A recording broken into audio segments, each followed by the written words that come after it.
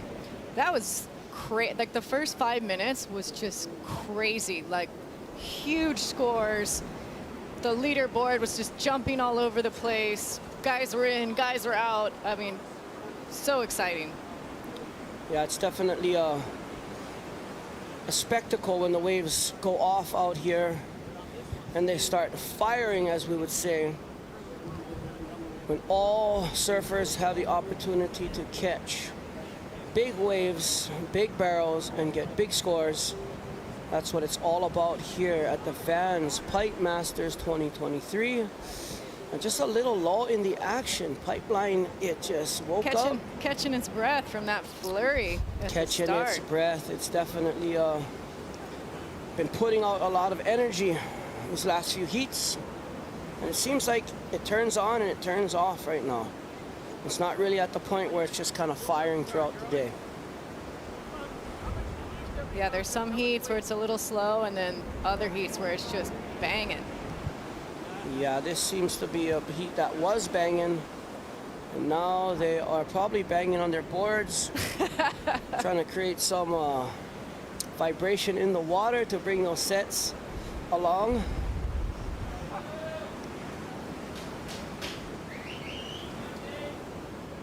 See everybody. Some cheers in the background on the beach.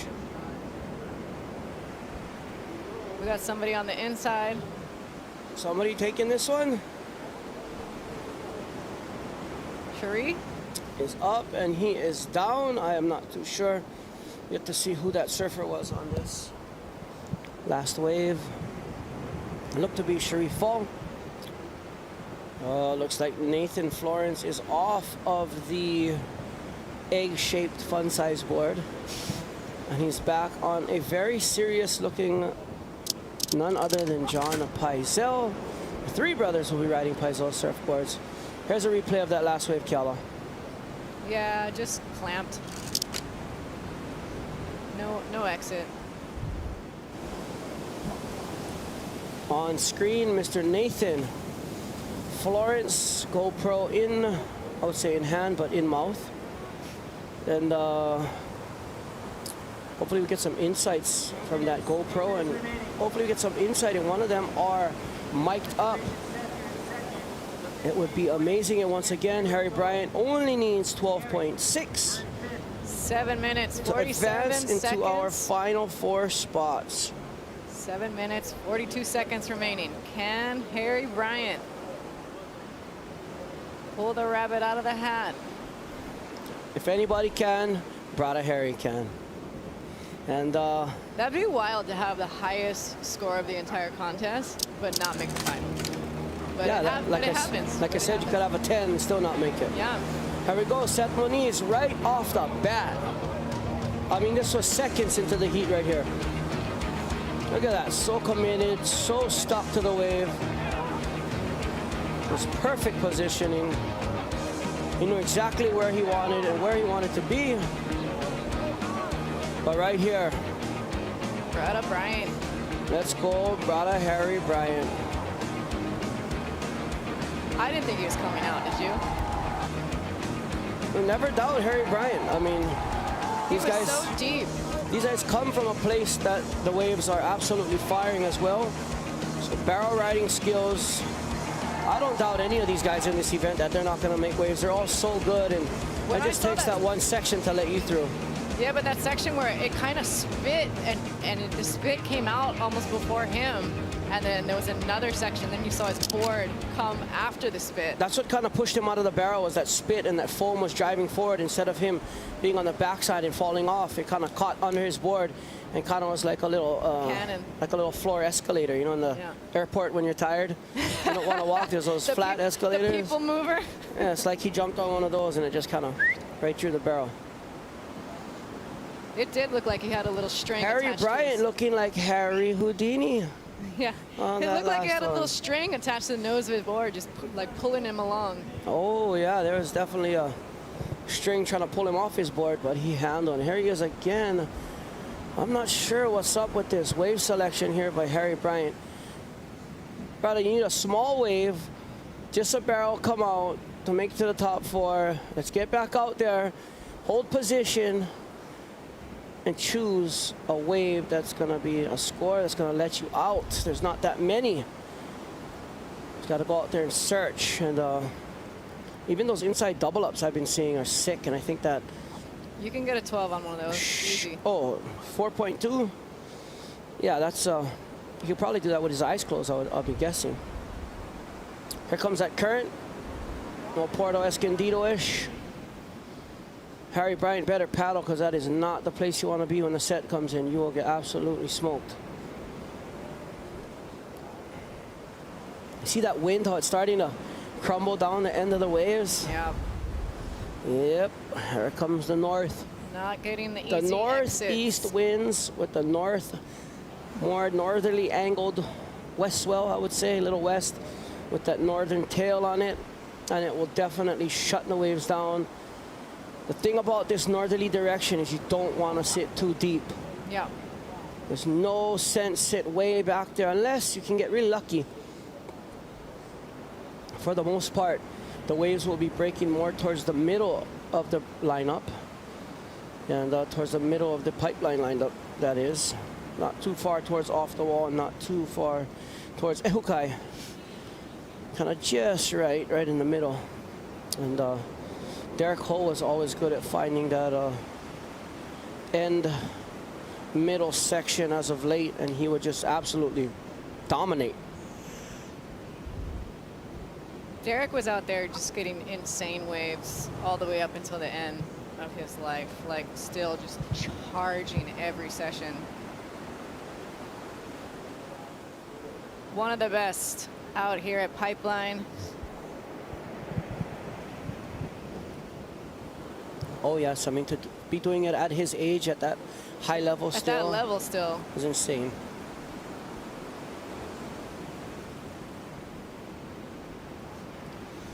Here we go, 3 minutes and 22 seconds. Will the Cinderella story unfold for the one Harry Bryant who needs just a 12.6? Just a 12.6, and it looks like the ocean. It's not really cooperating, but right here, if this is him, if this is Harry Bryant and gets to his feet, he's got a chance. Nope. Sorry, buddy. Damn, that's got to be so frustrating. That's got to be so frustrating. He's had 3 like that just did not offer up the scoring potential. Like I said, some people have perfect scores and still don't make it to a final or make it out of the heat. Well, however it shakes out, he's going to feel like a winner today, getting the highest score of the contest, a perfect 30-point ride. I mean, that wave will be all over the internet and going viral really shortly here. And, you know, he'll still get the notoriety. He'll be known to have the best wave of the event, regardless of making the finals or not. Yep. And, yeah, I think that's the beauty of this event right now, especially with this format. 2 minutes left. Harry Bryant, I mean, he could get one come to him and make it all happen. You know, sky's the limit right now. This next wave looks like a pretty sick one. The shape on it is like, it's definitely going to barrel. With a Sharif. Held off Harry. I bet Harry was like going, please don't get it, please. Oh my gosh. Please let me have this.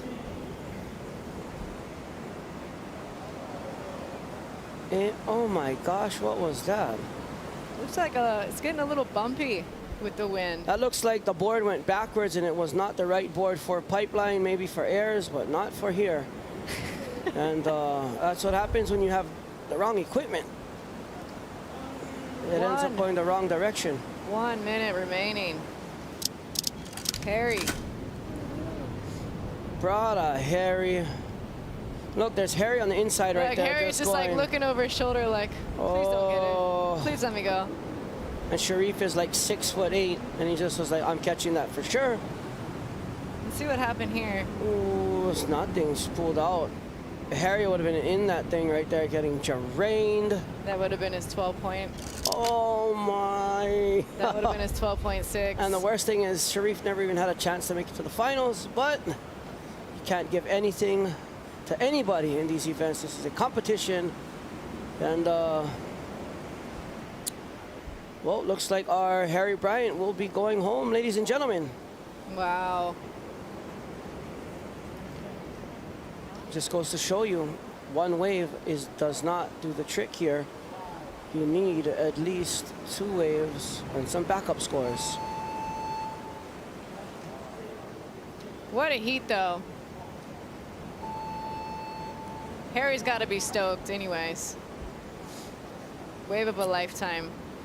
You are right, wave of a lifetime. That probably wouldn't have went down on a regular session. 4 people out, Harry was in the spot and he absolutely sent it. These boys from the south coast of Australia, whew, some rugged buggers, let me tell you. And they don't mind putting it on the line, that's for sure. Some of the most down guys I've ever met were from that South Australia region. If you don't know Nathan Florence, Ivan Florence, John Florence, and Emil Cermak from Te Ahupo, Tahiti. We want to send all of our love and aloha out to those in Tahiti right now. I love Tahiti. We know there's a lot going on over there, and Hawaii stands with you, Tahiti. Yaurana to my brothers and sisters out there fighting the good fight. We have a special guest with us, Leah Dawson.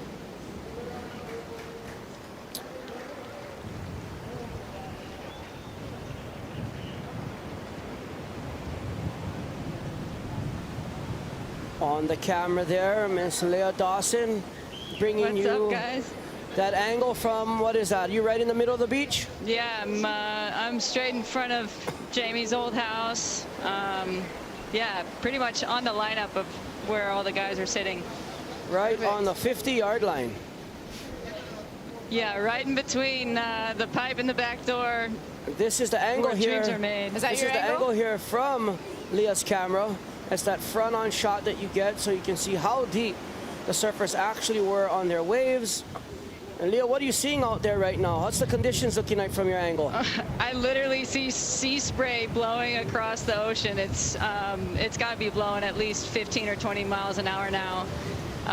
The swell is way bigger than it was this morning, and I'm really happy they got the girls out when they did, and now the boys are putting on quite a show. It was wild. Harry's wave last heat was mind-blowing. Wow, there should be some waves in this heat right now as we speak. We have the John brothers, or is it the Florence brothers? Out in this heat and right on. Thank you for all the images out there, Leah. We really appreciate your hard work, bringing us the 50-yard line shot. Thank you very much. And enjoy the show. Leah is an awesome surfer, super stylish, and it's so cool that she's working the broadcast for us. And Leah, I've got a little treat for you. I don't know if you can see. I promised you a pair of my board shorts. Oh, yes. I have them in the studio for you. Oh, amazing. My Active brand women's high performance board shorts for you to go shred in. Because, that's the coolest. Because we are girls that like board shorts. Check out my brown Active Yeah, KK, what an honor. I'm so stoked you're making active board shorts. It's so cool for the women's surf community, and guys get in them too, because women make good shorts.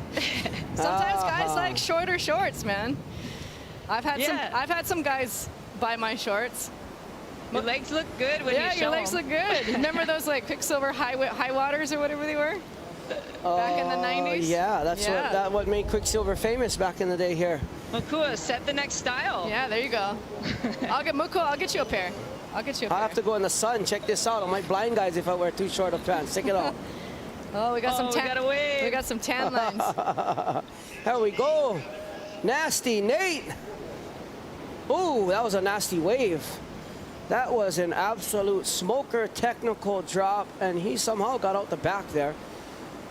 These Florence brothers never seem to amaze me by what they can pull off. And Emil is just, he thought he was at Chops right there, taking off under the lip. But I think that was a moila leash. Only the leash got barreled on that one. Well, the waves have picked up. The wind has picked up Ivan. a little bit. Oof. Oh! Coming in. A little uncharacteristic of these Florence boys. Coming in hot. Flying through the air. It almost, I wish John was mic'd up. He probably was selling those waves to his brothers. Like, yeah, go, go, go. Yeah, this is a good one. Now John's in pole position. I want to see how this is going to play out. If a really good set comes, are they just going to let John do John and absolutely smoke most people like he's done for so many years? Mr. John Florence out there in the black. We have another replay of Nate's nasty wave. That thing is bottomed out right there. He was not making out of that. It sucked back. Too much foam. I mean, look at that. Just barely makes the drop. Pulls up, and right there, that whitewash just says, "See you later, Raider." And Nate is down, and Emil with the moila leash. You see his leash getting barreled there. And then for a side view. That was a steep vertical drop. Wow.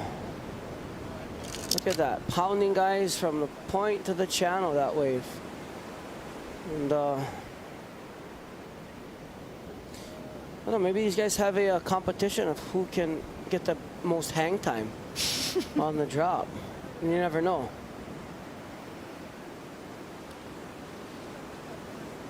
Lull in the action again.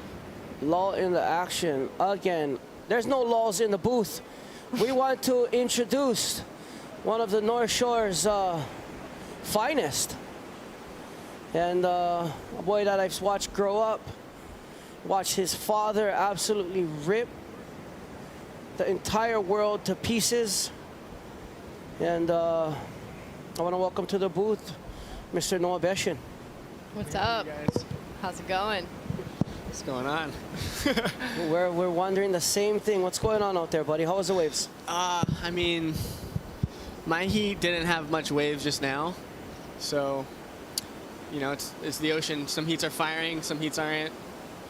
I feel like I thought I was blowing it my heat because I didn't get any waves, but then I came in and a lot of my friends were going, fuck, there weren't really that many waves in your heat. So There weren't that many Harry waves Bryan in your heat, got a and then literally crazy as one. soon as the horn blew, it was just bam, bam, bam. Well, guess what? If you guys would have had that extra 2 minutes you had the other day. That would have changed everything. The difference 2 minutes can make out here at Pipeline, and we're talking to Noah Beshin, one of the best to do it out here. Noah, looking at the leaderboard here, who do you think has the best chance of shaking up this leaderboard, knowing that we only have maybe 4 more heats to go?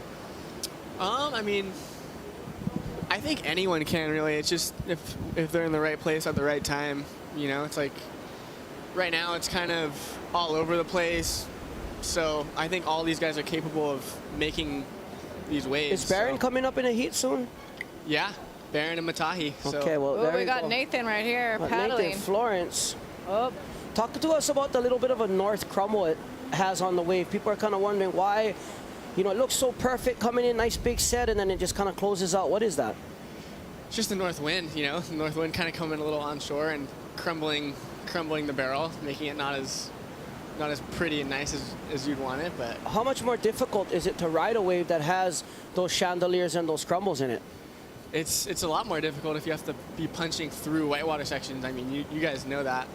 But, I mean, if the wave's hollow enough, then you should be able to get through that and open up a little bit, give you a little bit of room. Sometimes you hit a chandelier, think you're coming through, and it's like a brick wall. And you're like, where did that brick wall come from in the ocean? And little do you know, if you're moving fast enough, the ocean can turn into pretty much concrete. And these waves Stop you right in your tracks. This wave will stop you in your tracks forever if you're not careful. And yeah, Noah Beshin got a sick wave. Talk to us about that backdoor wave. We had, who was in the booth with us? Somebody was in here and was like, I could have went right on that one, but it didn't go. Who else was in the heat with you? Oh, it was Mason. Mason was in the heat, and he was like, I was looking, and I was gonna go, and oh my God, that's what that wave turned into. He was baffled when he watched it. Yeah, they're all deeper than me, and I was pretty wide, and then I just got a chip into it, and I had like a little split. Oh, Ivan. Whoa. He just got way too casual on that one. Did you hit a brick wall? I barely caught the end of it, but that was like a bat to the head, more like. It did look like somebody. That was like a false crack in school. You're walking, not looking, and not then looking, bang. and it comes out of nowhere. Nate's wave a little earlier that he didn't make looked pretty crazy too, his drop. Yeah, that was a super crazy Let's see what drop. happened here. Walk us through this, Noah. He's just cruising, and then just pipe. It just did something weird. It's like that song. What is it? Or did he stand too Upside tall? your head. No, he stood too tall. He stood too tall, too casual, and took a lip to the head. Well, pipeline moves a lot. People don't know that this wave breathes. So it looks big, then it gets almondy, and it'll get small, and it'll breathe you back, and it'll open up and spit you out over a ledge. And that's the kind of wave I'd watch the replay of myself and just go, oh, damn it. If anybody can tell our water camera out there to lick his lens, if all the water shots are nice and blurry. My wipeout in Tahiti where I ripped my face off was one like that, where I just got a little high. Wasn't even that big of a wave, but just got a little too high in the barrel. Lip just barely clipped the head, but sent me pile drive. It's funny when that happens too. It's like Ivan's so good, he probably thought he was just gonna cruise through that wave, and then he looked like he was just cruising, and then it just did something weird, and boom. Does it not seem like every time you're like just cruising, or like you feel like you can just relax in the barrel, somehow it clips you in the head, you come out feet first? How many times have you like, you know what I mean, you're thinking you're coming out. Talking about coming out of barrels, Brada, Harry, Brian. Holly, we want to know how it feels to be Brada, Harry, Brian right now. Brada has. Man, is that the board you got in the pub? It's the guy that made me the board from the pub. But yeah, Paul Gravel from Penong made me this board, and I kind of, when I got this board, I kind of felt like I was going to get the wave of my life on it sooner or later, but didn't think it was going to happen today. But yeah, the vision from inside that tube was crazy. I'm like, can't even really believe that it happened, but I'm really stoked and very thankful to have the opportunity and surf pipeline with 3 other guys out, and that wave kind of chose me, and I was on the exact right board, and so stoked. Yeah, that extra length was looking real good paddling into that. Are you off it that you missed out on the final, or just happy with the wave? The final, I just came in. wasn't that it? And I got a little surprise for you, Hazza. I mean, look at this wave. Oh, bag of I got you a bag of cash for that massive pit. And 12. Oh, yeah. 12. These better be cold. Oh, I hope you enjoyed them, and that was the best thing I've ever watched in my life, I think. Thanks, Hole. Thanks, everyone, for watching, and big shout out to my mum and dad and Baz at home. I love them heaps. And yeah, everyone in Oz for tuning in. So stoked. It's going to be a good afternoon. Cheers. Beautiful, Hazza. Thank you. Thanks, Hole. Appreciate it. Brada, Harry, I mean, Noah, that wave right there, that's what dreams are made of. That's the kind of stuff when you go to elementary school, you draw in your books. That's the stuff, no matter how good of a wave you get, you want to get another one like that. And right here, during the interview, little small barrel for one Nathan Florence. He's looking to maybe redeem himself from those last few waves. And kind of side slipped, got in the barrel. He's going to be looking for a better one than that, I could tell you right now. Yeah, it's tricky out there. He's just trying to find something. Yeah, trying to get something going, some momentum, huh? Yeah. Make one, make two, and then the bomb comes. Or right here. I think they know John's in pole position out back. He's waiting for the one. He's looking pretty good at 57 points. I'm sure he's going to want to overtake Billy. He's definitely not going to want to stay in third because, you know, you get up in that top spot, there's 4 people that still got to take you over. You're in third, only 2 people. When you're in fourth, you're really biting your nails every heat. Once again, we are here in studio with Noah Beshin. Welcome Noah to the studio. Noah's been walking us through kind of what it was like out there in this heat, what it was like to ride some of these waves. And tell us about, is there anything else you got going on? Any parts dropping, anything interesting that has been happening lately? Well, me, Andy Woodward, and Gabe Caswell, we came out with a movie project that we've been working on for the last year and a half. So that's on Red Bull TV right now, and we'll put out a director's cut in April. Oh, nice. Yeah, so that's pretty much it. We did a premiere here at the beginning of winter, and just filming and surfing and just freaking having fun. Beautiful, we love it. Yeah. But we're gonna watch your waves here from earlier on in the event, and maybe have you walk us through a few of these waves. There you go. Yeah, I mean that backdoor wave, I pretty much just took off, did one high pump, tried to get you and at the end, and you just punched. You're like, nah, man. That was the first time I rode that board too, and I was just like, whoa, this board works sick. And then that's the other day when it was smaller. Ripping.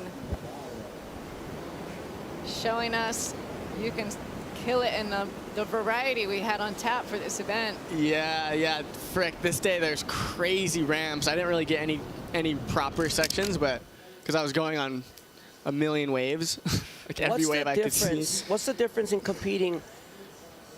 Like the first day, 6 to 8 perfect. Second day, small airs maneuvers. Third day, pumping and wild. How is it to adjust your strategy throughout those 3 days, knowing what is needed, you know, knowing what the judges are judging on? How do you kind of adjust your strategy to that? I think for me specifically, and like my friends, we grew up here on the North Shore, you know, like, so for us it's kind of just like another day, you know, like every day is different on the North Shore. One day it's good for airs, one day it's good for barrels. So you kind of just wake up and see what the deal is, and if it's firing pipe, sick, and if it's 3-foot little back door with wind into the right, I'm just as psyched.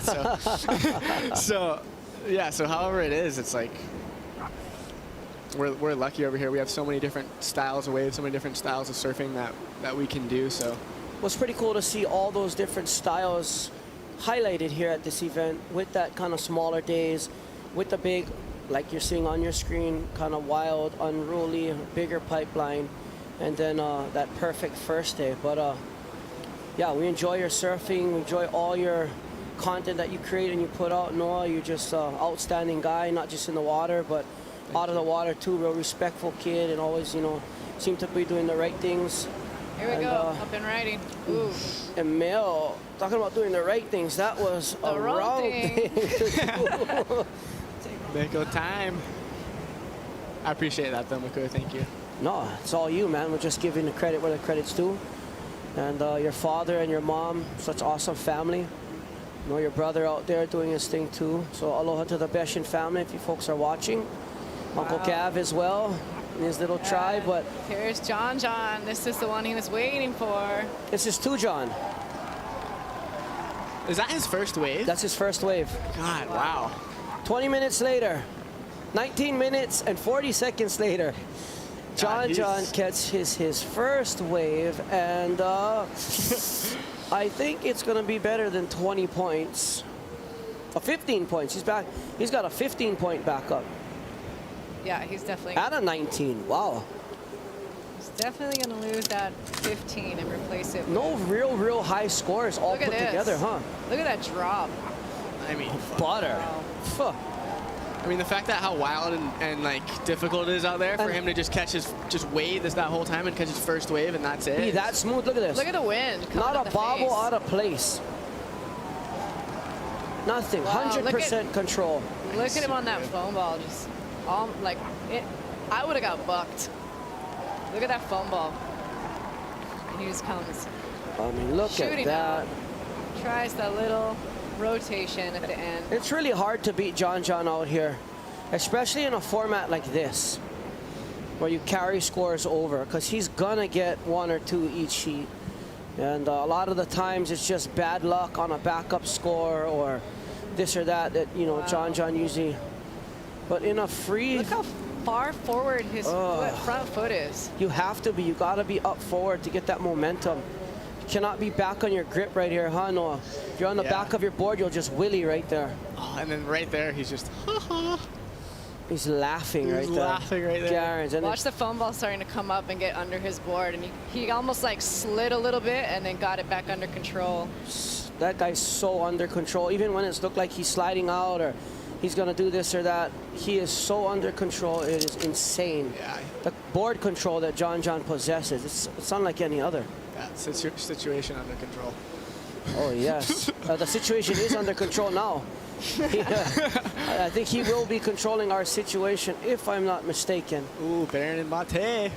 But then you got 2 guys right here that don't give up. Who's in the lead? They are out for blood. Matai Jolet and Baron Boy Mamiya, 2 of the standout premier barrel riders of this generation. And you know, it's just, if the wave comes, like Harry Bryant said, that wave chose me. Yeah, straight up, it did choose him. It's kind of how it is, where it comes on the reef, where you are on the reef. At pipeline, you know, Noah, 3 feet, 2 or 3 feet to the wrong side, and you're done. Yeah. You know, 6 inches out, you're done. You're too far out. Like, you just have to be in that spot. And look at that, 27.30. Wow. He is in first. God, I can't wait to be the chosen one. Yeah, I know, it's crazy. Me and Mace were tripping because we had that whole heat and then we didn't really get much. And then the heat ends and these sets come in and Harry's in the perfect spot, and it's just like, he did get chosen. Yeah, he got straight chosen, and that wave was, and then he made the wave too, though. So it was insane. Yeah, I mean, just where he dropped in, everything was so smooth about that wave. It didn't really give him too much of a hard time. Even in the rough spots, it kind of carried him right through that barrel, and it just. Noah Dean, he's looking for. I wonder if he drank one of the beers right just now. I was laughing earlier. He was on here and he was talking about how he does yoga a couple times a week. A couple times a month. He's all trying to concentrate. Noah Dean's sick. He's so classic. So talented too. Was that Craig Anderson with him too? Yep. Got Mako Time. Mako Time just got that one closeout. He's staying with me right now. He's a classic kid. Yeah. Emio, yeah. Oh, yeah. He's so sick, and he's got... that bugger charges, He charges, yeah. Oh. He'll go on whatever. My goodness. I know it's kind of bombing that it's not really translating into a score line for him right now, but his charging is just... especially in Tahiti. Yeah. It's on a whole nother level. See some lines stacking up.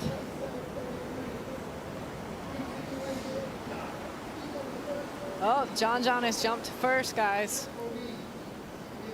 That's right. John is now in first. One wave could take any one of these competitors right now to first. I mean, 130 or 127 right now. I mean, you're back up the leaderboard. Mikey February is on the squeeze patrol. He's in fourth. Are those still his scores from our first heat? I'm pretty sure they are. Yeah. It's crazy. It's crazy. You can either get it all in your last, second, first, whatever. It's kind of that's why the format's so cool. Yeah, it's awesome. You might have one bad heat, and so what? You can still win the contest, you know? Yeah. Yeah, he's got to be. These last 5 minutes are going to be going by really slow for Mikey February, who is on the bubble in the 4th spot. on the cliff's edge of qualifying for the final or not. Nate Florence up and riding on a little right here. He's gonna want to get one of those 27-point rides. Here was John's big score that propelled him into the lead in the VANS. John Pipe Sun. Masters. John. They said he was too cool for just one name. They had to name him twice.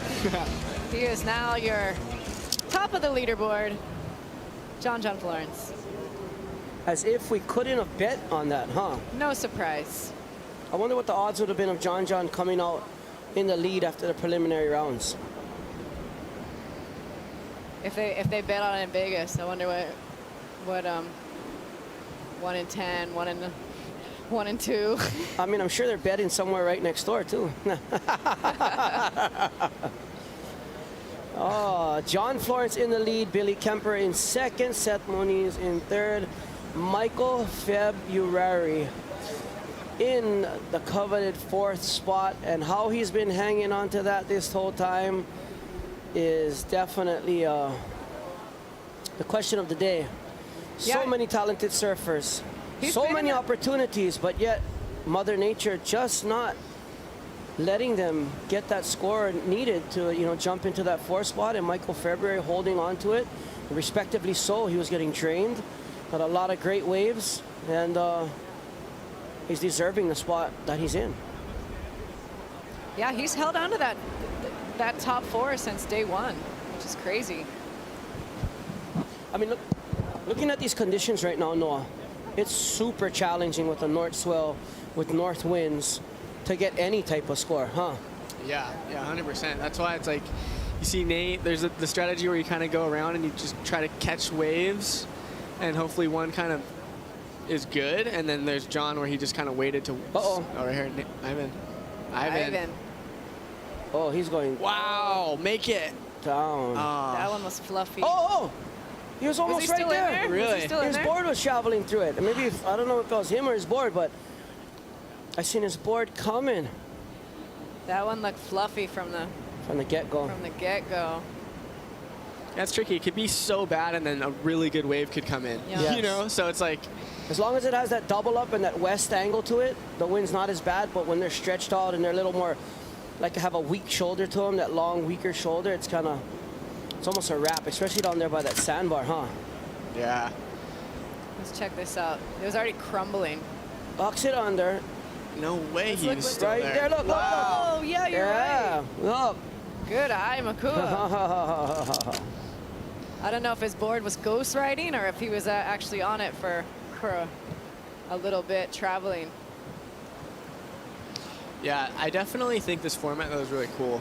You know, like you get to surf 3 times guaranteed, you know, and then they take the best 4 to the final. It's like everyone gets a pretty good shot. I mean, most other sports, skateboarding, snowboarding, they're usually ran like this, yeah? They usually ran where everybody surfs. And you know what? The fans get to watch their favorite surfer surf multiple times. Just because they might have had one bad heat, whatever it may be. You get the engagement of the fans all the way until finals day because you're back watching your favorite surfer guaranteed every day. And I really think it gives a lot more exposure, time on screen, and I think this is just the way to go, honestly. We're here, Mako time, maybe. Scratching. Let's go. Come on, Mako. Oh, wow. Oh, no. That is not... It's tricky because the sandbar is pretty close. That was like a no Mako. That is not what you want to do. 30 seconds, corners out. He looked like he was becoming one with the lip right there.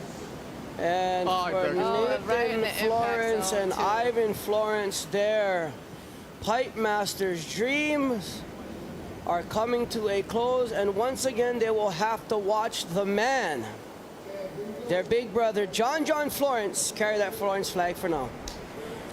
Well, that's it for me and KK and Badano Beshin. Thank you very much for coming in and spending the time with us. Thank you guys for having me. Round 3, Heat 7 on the way, and Salema Masakela and Dr. Cliff Capono. On for the call for the next heat. Aloha. Woo.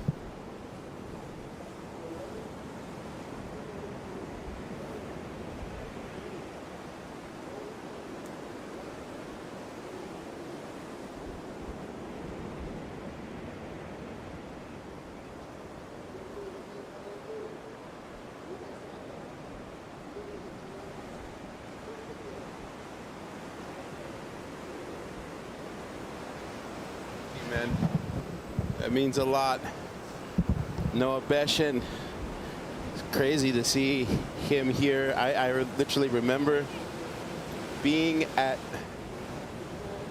World Championship Tour events when Noah Beshen was like 3 years old, watching his father compete on the championship tour, and now to see what he's become, pretty awesome.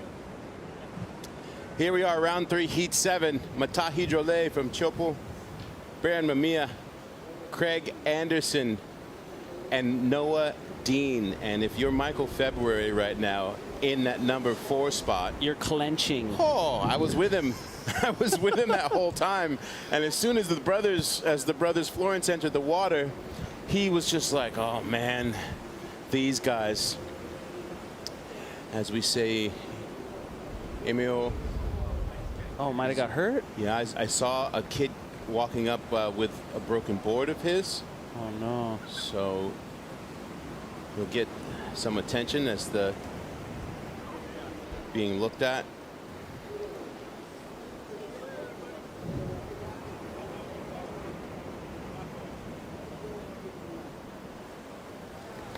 We'll update you on his situation.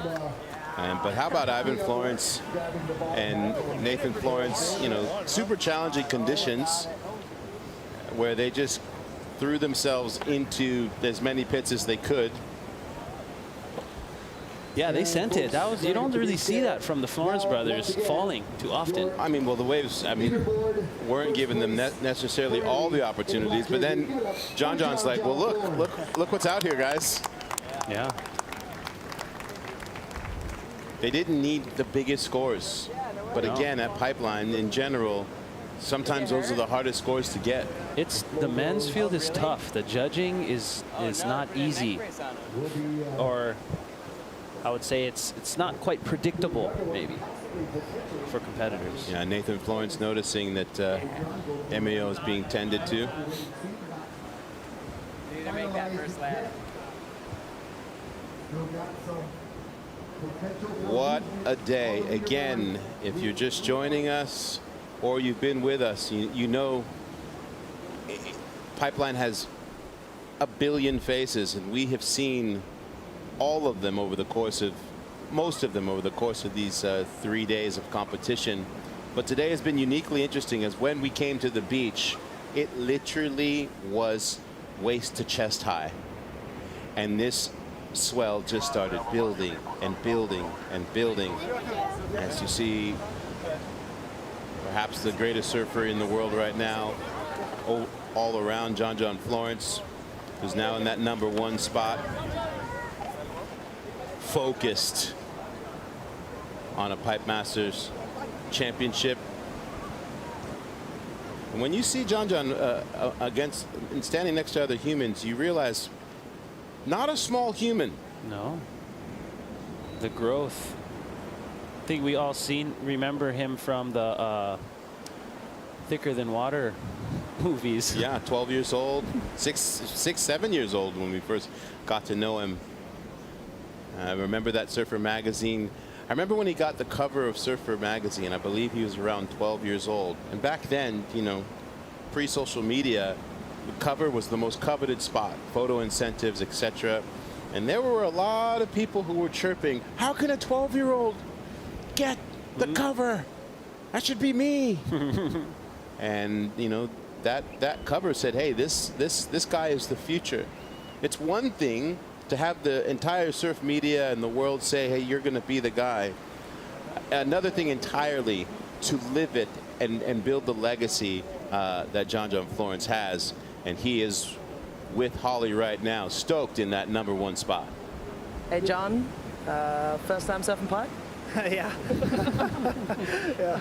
I can only catch one wave. Conditions, what do you think it's going to be like in the final? I think it's going to be challenging. It's gotten pretty challenging out there. There's moments, you know, like watching Harry Bryant's wave was incredible. Seth got the one before, and then Harry got that one, and it was like had that little 10-minute moment, you know. But this wind is always makes it really difficult out here. It just kind of has enough onshore to it where it makes it crumble really hard. And so unless you get the really bowly ones that really open up, it's pretty difficult. And what are you riding? And what are you going to be riding in the final? Changing up or? No, keep it the same. Riding 6.6. Next up, Heisel.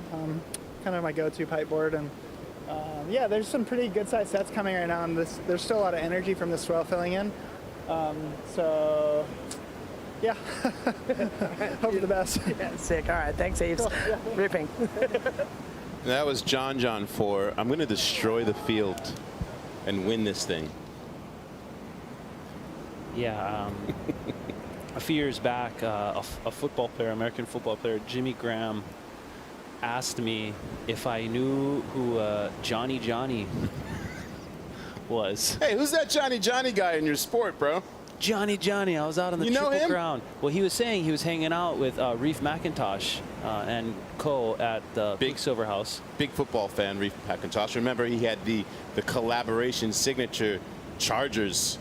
I mean, Reef is the size of a football player. Yeah, he could easily could have been a tight end. I had his Quicksilver Chargers shorts back in the day. But he said, I was hanging out with my boy Reef. We were watching this little boy at the Triple Crown, Johnny. He's probably like 12. I was like, when was this? He's like, yeah, I guess it was a long time ago. I was like, yeah, he's like 30 now. He's like a multi-world champion. Johnny. Yeah, that Johnny's done good for himself, bro. Special shout out to our wonderful partners here, the Spectrum Surf Channel here in Hawaii. It's always nice when you're here in the Hawaiian Islands, when you're watching the surf contest. You don't got to go to your laptop. Just go right to your TV, and Spectrum broadcasting it as they would any major league sports event. So we are grateful for them, everything they've done to spread this VANS Pipe Masters around to the Hawaiian Islands. All the surfers here in this heat need 2 waves to make the final. Which is why Mikey February is breathing a slight sigh of relief, because Florence Brothers just needed 1 respectively, Ivan and Nathan. I had also, in talking to Mike February, that pipe wave, that closeout that he packed, he bounced really hard on the reef. Showed me he had a little contusion, scratch there on the hip, and he said, oh, it's starting to throb. You know, that's the dance. She can be nasty out here. But they may need 2 waves, but they are all surfers who are fully capable. Oh, yeah. Fully capable. Baron Mamiya, of course, getting ready for his 3rd year on the WSL Championship Tour. His performances, not just at Pipeline, but Sunset, Haleiwa, like he's got all of the tools. Yeah, and Craig Anderson, again, man, any one of these, Matej Drolet, they have, oh, Baron starting things off quick. Reevaluating that decision.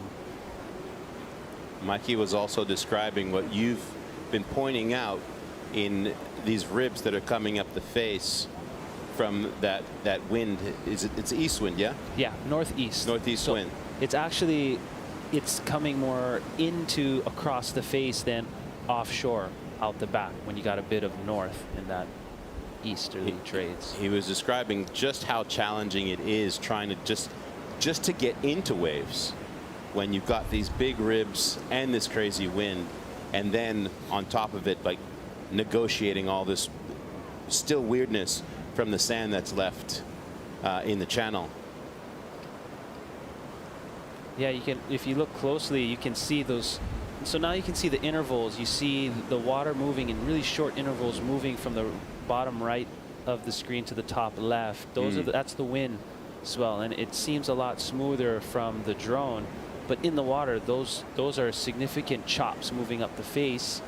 That's the prevailing trades. And then you have another northeast kind of swell crisscrossing alongside that. And then you have the long interval northwest swell. So you have three sort of swells in the water. If you take a look back and you kind of squint your eyes, you see patterns, you see X's moving across above the reef. So, but you also do see that the sand is being pulled off. We don't see those sand crack, or we don't see the cracks filled with sand as much anymore. That has been moved off with those sets, revealing now a much more defined and dangerous pipeline bottom. We'll get you an update on Emil Zermac's condition as he is being tended to, and with 17 seconds to go here.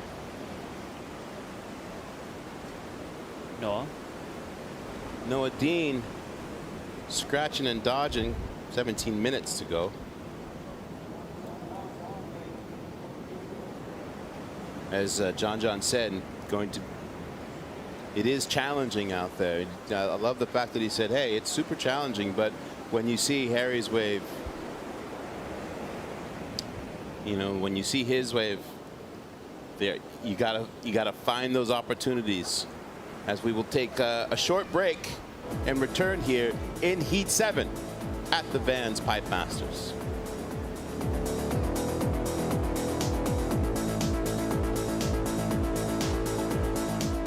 I think it would be awesome to be frontside at pipe, but also I love being frontside at backdoor. It's about an advantage to be a regular foot at pipeline. You get to go frontside at backdoor and then drag your ass at pipe. And being compressed, it's easier to be backside on a steep, heavy drop because you don't have to get that extension and possible airdrop. You can just stay close and tight on your rail. Like you see Jamie, who's the best ever, like he doesn't leave the face ever. But frontside, sometimes you're just forced to because you have to be like open to the wave.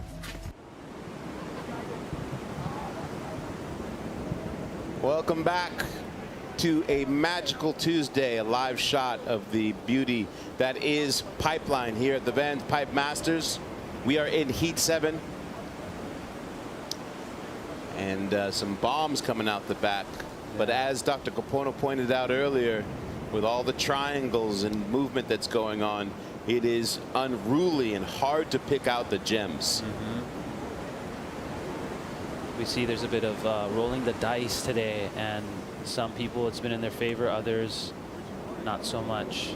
People scratching any which ways. We got people going to the channel, people going to the back door. Again, these ribs moving across the face are making extra difficult and challenging. But still, if there was no contest, there would probably be 50 people out right now. At least 50, 100, 200, 5,000. All hoping. See this extra swell right in front of this wave breaking? You can see that. That's something that you don't want to see taking off, is an extra lump. Although I've seen Benji Brand decide that those are the waves he wants at any given day, and somehow gets crazy. Treats them like a double up. Yeah, he's just hoping that it eventually connects into one massive wave that he'll somehow find his way to the end of.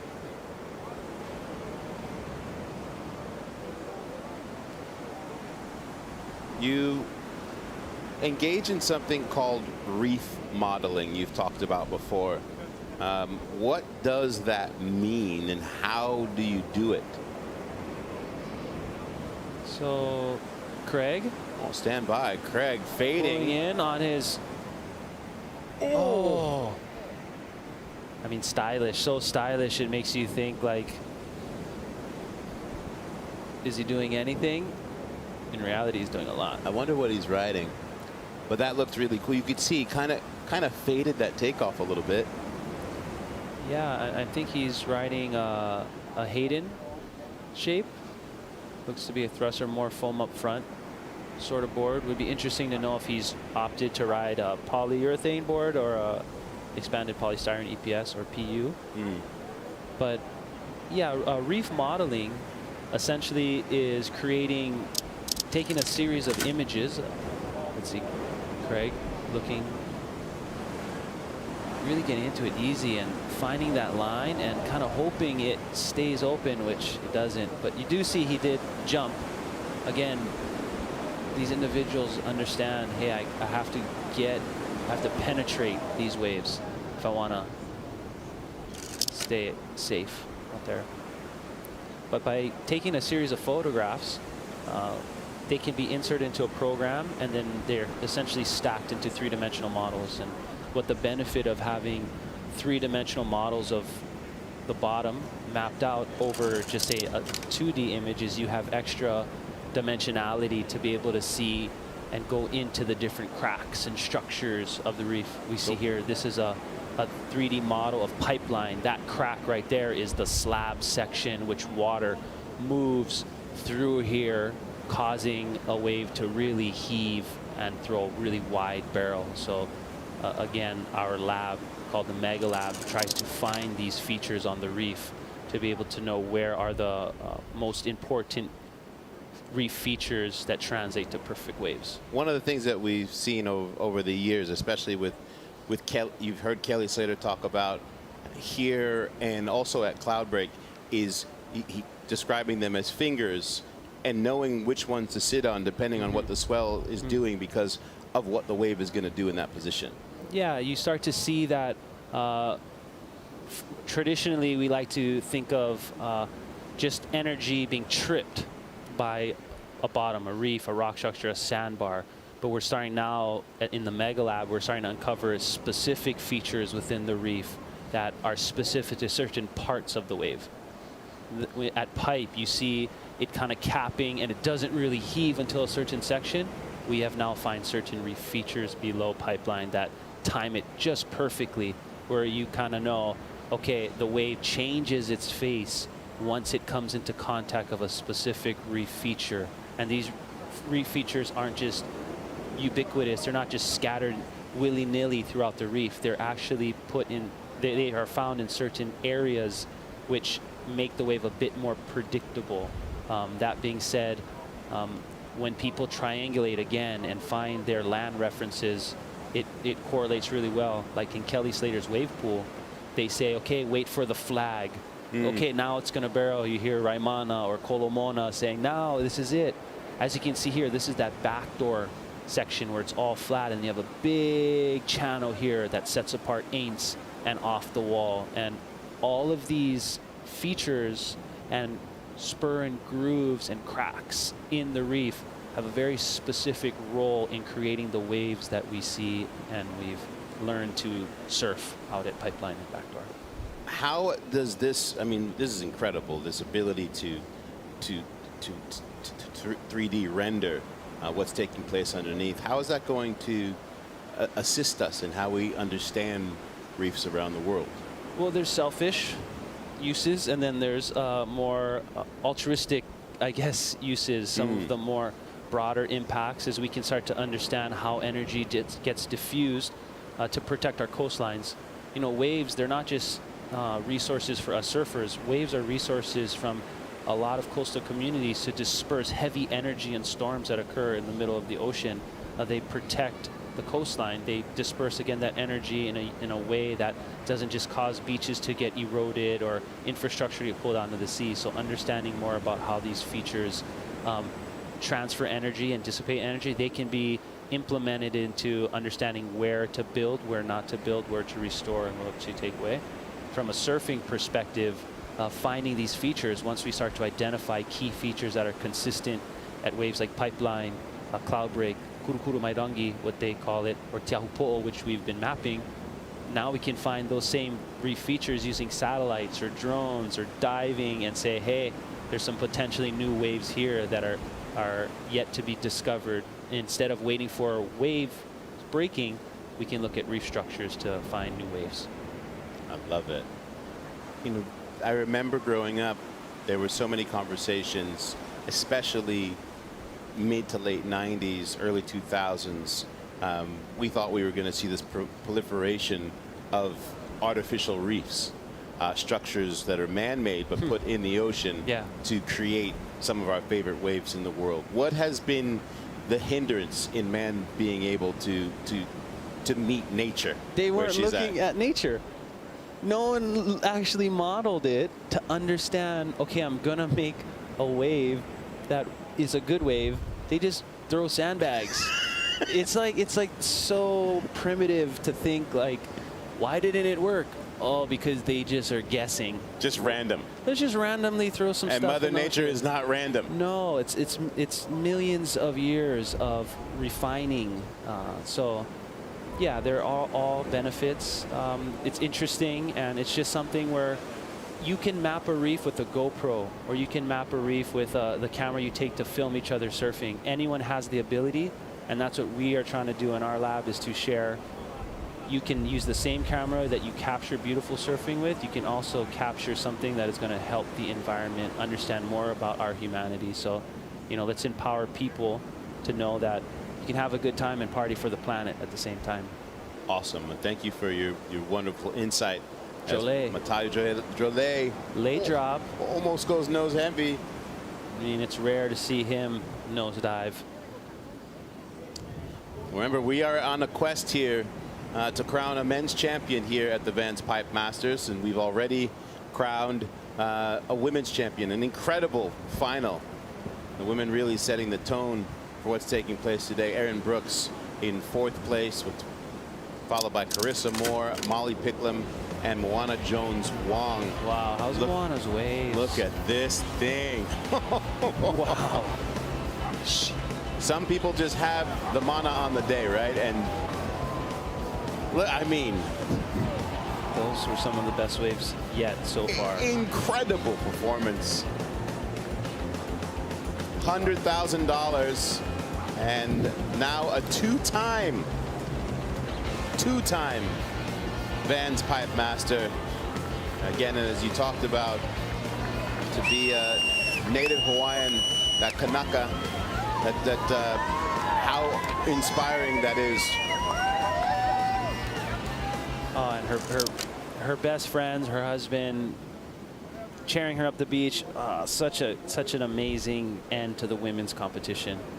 And the legacy of the title is obviously the most important thing, being a pipe master, but really have to hand it to VANS, especially at a time in which the surf industry finds itself in a bit of a drought. It is not easy to be a professional surfer these days.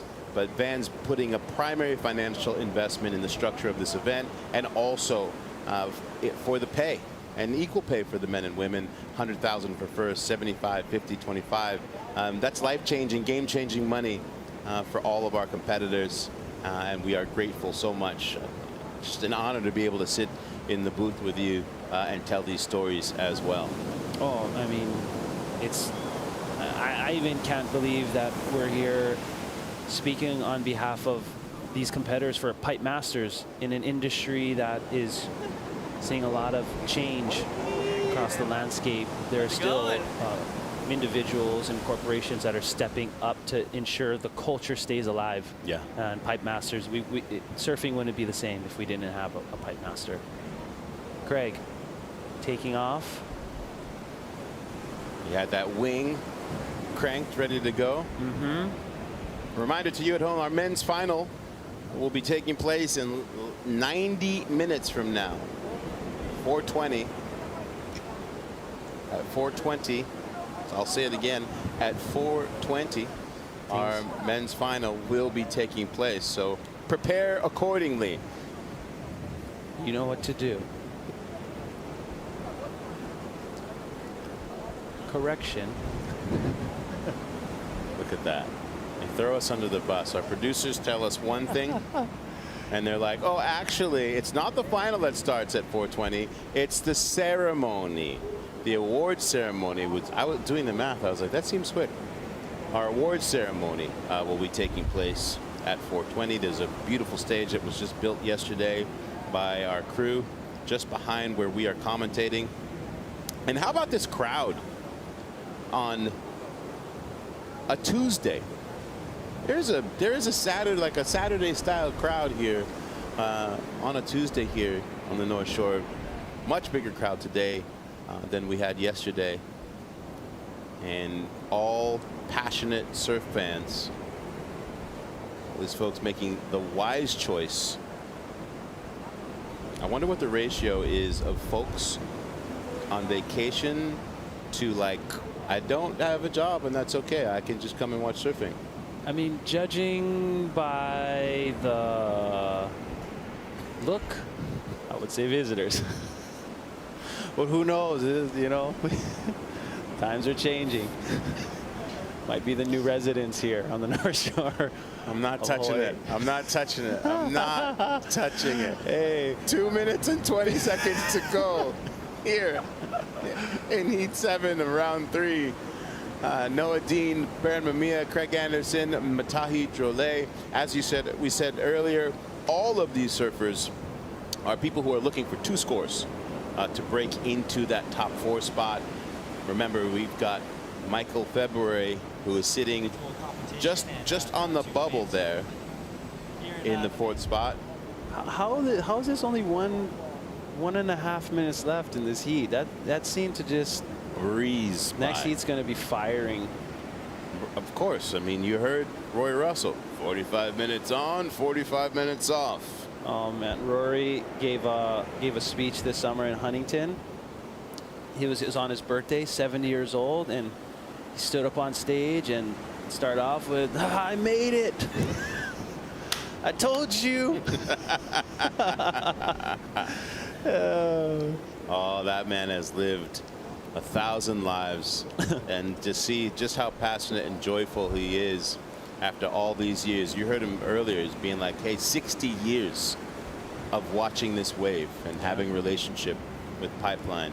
And I mean, he gave us such incredible context into how Pipeline works, and he literally spoke the next 2 heats into existence. If you're just joining us right now, a reminder, this is not your average WSL event. This is a WSL sanctioned specialty event, the VANS Pipe Masters, and here is just a quick snap at how this event format works.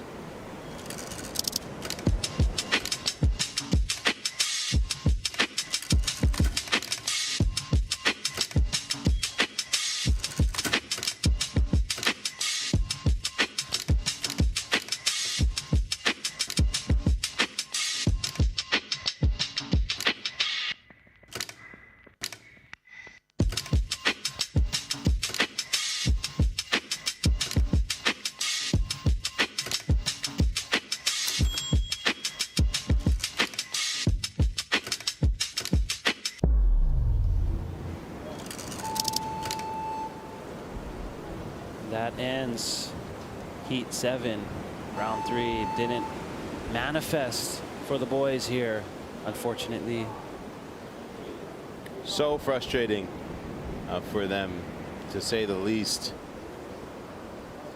As again, Michael February, Seth Moniz, and Billy Kemper, you know, they're all vulnerable, all within a point of each other. John with that, what seemed to be like just random pipe wave and a really challenging heat with his brothers, and Emil coming through with that 27.90 that put him up at 68 points and change. As here we are in round 3, Heat 8. Can we get 45 minutes on, Mother Nature? Can we get 45 minutes on for Bruno Santos, Lucas Chianca, Finn McGill,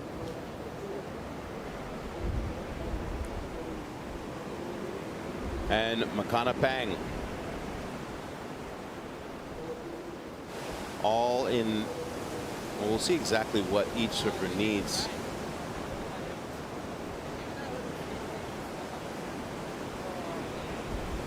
Yeah, it looks like it's interesting to see the different fin setups. The quad definitely providing a bit more speed versus the thruster. Which do you prefer in waves of consequence? It depends for me on the speed, mostly. For waves that I feel you want to slow down a bit more and personally get more critical on drops, I prefer thruster. for waves that have a bit simpler or easier entry, but wanting to really drive through barrel sections, I would say quad. So in my mind, a wave like Pipeline, I'd prefer a thruster, and at the back door, I wouldn't mind quad. All right. I like a quad too, in when I feel like I really need to go fast and chop through some sections. That extra pump. Well, joining us in the booth right now, the pride of San Clemente, Kira Pinkerton. Hello. Happy Tuesday to you. Welcome. Thank you so much. Thanks for having me. We're honored to have you. How would you describe this VANS Pipe Masters experience for you this year? Yeah, I'm super excited to be here. I watched it all last year, and I was kicking myself that I wasn't in it. And the first day was insane. Second day made it a little bit tougher because didn't really know where to surf. And then today was a really good day to end it.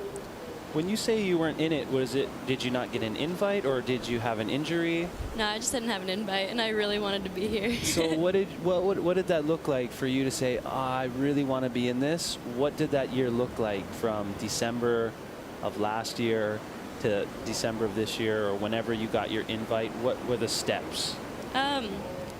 Well, I mean, this year I was doing a lot of contests, so I wasn't really doing much in terms of barrels, but I've been going to Indo a lot, and so I've been spending time out there learning and trying to get barreled, and I feel like I felt like I deserved to be here, but this year I didn't really do as good as I wanted to, so I'm hoping I can step it up next time.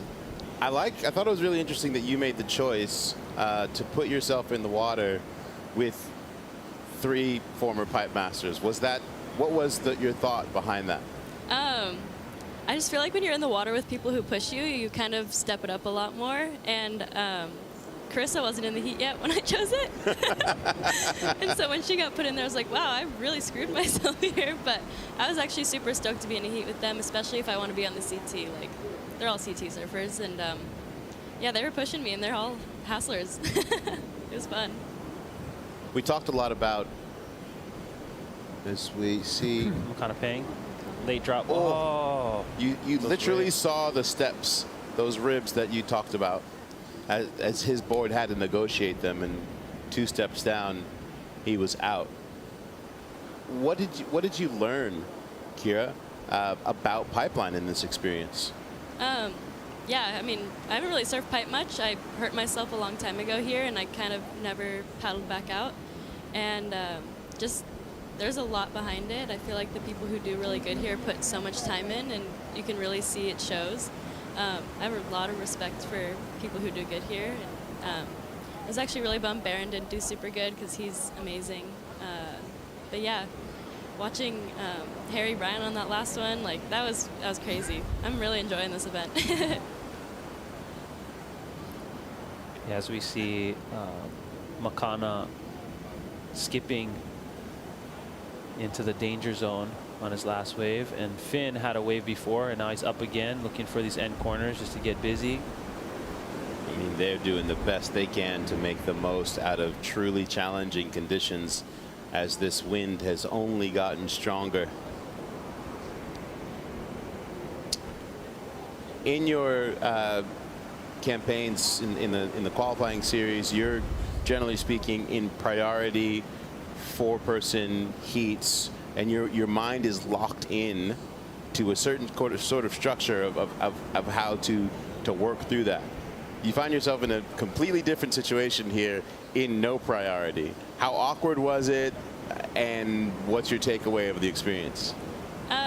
Yeah, I mean, I haven't done a heat without priority since I was probably like 12 years old, so it was definitely trippy. It felt like we were at the beginning of a heat the entire time because everyone's trying to push each other deeper, like put each other out of position, and then when the wave came, you're like so focused on being in the right spot, but then someone else could be just a little bit deeper.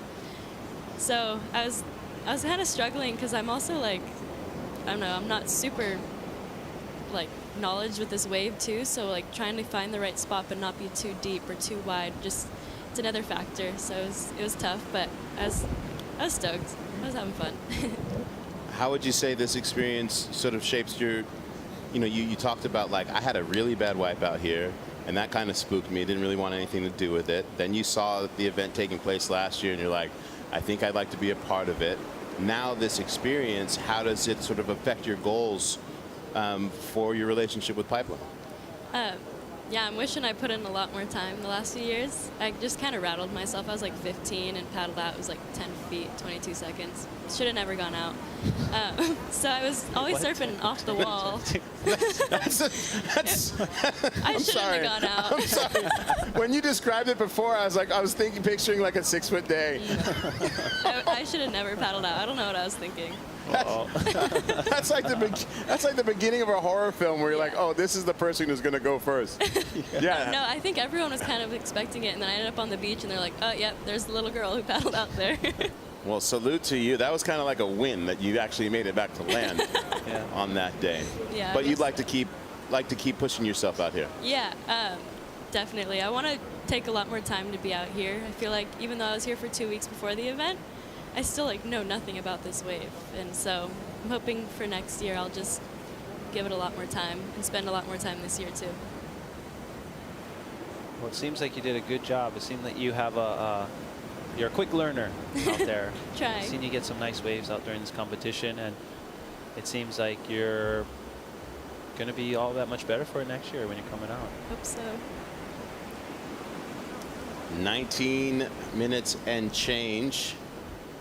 Makanapang is the only person in this heat who needs a single score that could change things for Mikey February. Which he can do. Yes. Which he can do by any means, if that wave comes to him. Talk a little bit about Makana's sort of legacy that he comes from here at Pipe. I mean, if you look at just his dad, his dad is an amazing shaper, board builder for the Town and Country label, has shaped boards for so many legends before and currently. He definitely has the insight, and you know, it's not just his in addition to the legacy, he has a tight crew. Juana Jones Wong, he has Baron Mamiya, Noah Beshin, his tight group of the next generation of pipeline surfers. They're the generation above them they look up to. That's Eli and Nathan and Ivan. You know, they're right there in the mix. Cole Rothman. So they're learning from some really talented pipeline specialists. Well, during this little lull, let's check in with Holly, who's with a couple of legends. Always happy-go-lucky. Noah Dean and Craig Anderson. Hi guys, yeah, I'm here at the Fat Tire Bar having a little refreshing drink with the lads. Neither of you made the top four, but who's your pick for the day? Who's in the final? Top four right now? Yeah. John, Billy Kemper, Seth Moniz, and Mikey Feb at the moment. Well, I'm going to go with Seth. What about Benji Brandt? Where's he sitting? Oh, really? I'd love to see him get right up it and sneak in there. Beautiful. Alrighty. Craig, I heard you did 50 push-ups the other day. Your arms still sore or what? No, they're feeling pretty good. Definitely not 50 off the bat. I did 45. Yeah. 2 at a time? Training real hard. Yeah, you're looking absolutely yoked. Looking yanked. All right, well, enjoy the drinks and thanks for coming. Jacked. Craig Jacked Anderson. Noah Flexi Dean and Holly Wansky Wan at the bar. Australians they can't help but be mostly happy all the time. Yeah. Do you notice that in your travels? Yeah, they're always having the best times, I feel like. It's pretty cool to watch. It's a glass half full existence 99.9% of the time. As we look in the horizon, this looks like another, I don't know, Uncle Rory, are we on the off? Yeah. 45 minutes on, 45 minutes off. I mean, it's so clear now. Those wind waves are defined. Yeah. And this is what's going to intensify over the next week. Forecasted to intensify. So those who will remain on the North Shore, the visitors, they're probably going to be looking for some more sheltered waves. Those who live here will go to the waves that are sheltered. I hope that some of those that live here will perhaps lead me to join them in the quest for shelter. I'm just going to put that out there now. Then just searching. For folks who maybe haven't been watching and listening to your detailed explanation, they might be going, but I've been watching, I was watching earlier today, and the waves weren't running off. Why are they closing out like this, Dr. Kokono? Well, I mean, that one looked pretty decent. You have one part, you have the sand, again, still towards the end section here. That could be shutting it down. You also have the swell direction starting to change. You don't have that more westerly swell as it first started to come in this morning. It's now shifting more towards the north. So again, you go from this really nice swell corridor, which allows for those pipeline lefts to come in. And now you have a bit more north direction kind of running off the reef, but it still has those west. So now you have shutting down on both backdoor and at pipe, which unfortunately is creating a bit of pick and choose, and need a little luck to find that yourself in the right position. As Kira was saying, you know, it's not just your early entry into pipeline lineup, but also you see experienced people, Makana Pang, you know, Finn, who is a pipeline pro champion. They're finding difficulty out there. So again, it's difficult conditions, but it's still, again, coming down to what sets apart those people who you see in the top four, and apart from probably Mikey, who threw out the good vibes and came back with the right vibration to tap into those backdoor waves. John, Billy, and Seth, they hunt those waves. They move on the reef. Yeah, Mikey's, I think his best wave was so much farther down than like your normal backdoor wave too. It was like he was kind of like in the right position for that wave. Yeah, he was paddling back out after getting destroyed. Yeah. Getting pounded by those off-the-wall backdoor. I don't know how much this affects it, but when you woke up this morning, it was literally flat, and now it's big. Does that kind of like make the waves not as good, or does that matter too much? Well, when the sand was very much filled up in the reef, and now you have the swell rising, it's pulling that sand off the reef. But again, you usually want big west swells to pull the sand off of the reef. But this is a more northwest, north facing swell, so it's kind of just packing it in. Every set, a little bit goes back on the reef, a little bit gets taken off. So definitely when it's flat, the sand affects the wave, and that's when you see that backwash. I don't know if you had some backwash in your heat. Yeah, a little bit. There was like a weird chop, especially on the right though. The left actually we got pretty lucky. It was glassy. We have some movement to Chumbo going for it. Oh. That does not feel good. Man, you just hope that they penetrate. That's the biggest hope. Looks like he's still under. Where is he?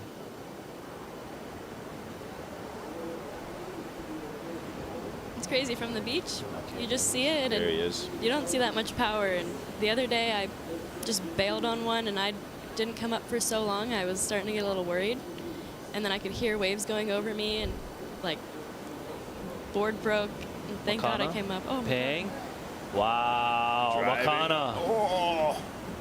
Nothing. When you're in that situation, Kira, where do you go to sort of not panic? Okay, weird enough, a long time ago, I saw this bird sitting in the sky completely still, and it was there for like an hour, just completely still, but it was like hunting something, so it was in like complete focus. And I just think of that bird and just complete stillness, and it like helps me like control my breathing, I feel like. So then when I'm holding my breath, I'm just like not panicking.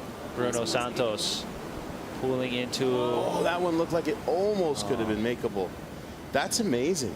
Yeah. So when you're out there getting pounded and you're feeling that leash cord stretch and you're hearing water running over you, like the possibility of another wave going overhead, perhaps having a 2-wave hold down, you're just focusing on that bird. Yep, that bird is my, I don't know, it's my calmness, I guess. That's killer. I just learned something. That's hopefully that you use that not just when you're getting pounded by the waves. I use it all the time. Before every heat, I'm like doing breath work and I just think of that bird. It's like my spirit animal or something. Where did this take place? In Ventura. There was just, I don't know, it was up in the hills. We were surfing kind of like, actually I don't even know where we were. It's like a beach break, but this bird was just there forever and I couldn't stop watching it. And it just your spirit stuck animal. with me, yeah. Your spirit animal said, Yeah. hey, Kira, stillness like me Yep. will carry you far. And it'll just pop up in my head. I don't even have to like think of it. It's just like, oh well, it's time to be calm. We're getting worked. We might not come back up. I like to think when I'm getting pounded, I think of a Sophie Bell. I would start laughing and choke water and die if I started thinking of Sophie Bell. Jumbo. That girl charges. She's Yeah. insane. She charges and she has the most carefree. She's like Chicken Joe. Like she's just cruising. Bruno looking for that exit, but gobbled by the whitewater. That would have been a cool one. No, why I say Sophie is just when she was in here talking with us. We were asking her, "Do you wear a watch?" She's like, "I don't know the time. I don't know, reef, sand. I don't know." My favorite line was, "I don't have a watch, but I ask people what time it is all the time." If you don't like Sophie Bell, it says a lot about you as a person. 2 pipeline warriors, Benji Brand.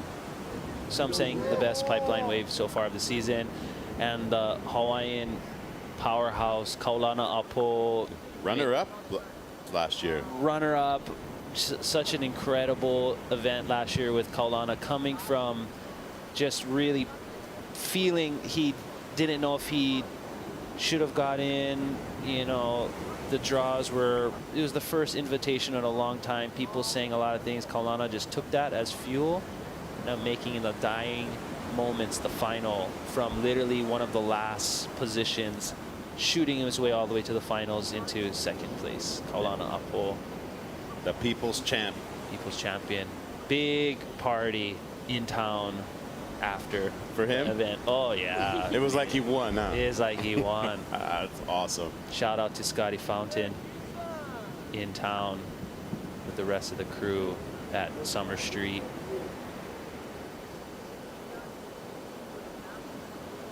Jumbo looking again.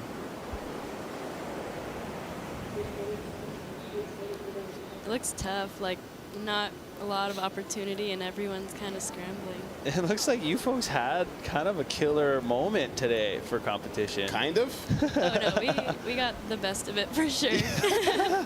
When they showed replays of Moana's final waves, I was like, Oh, yeah, we got lucky. Yeah.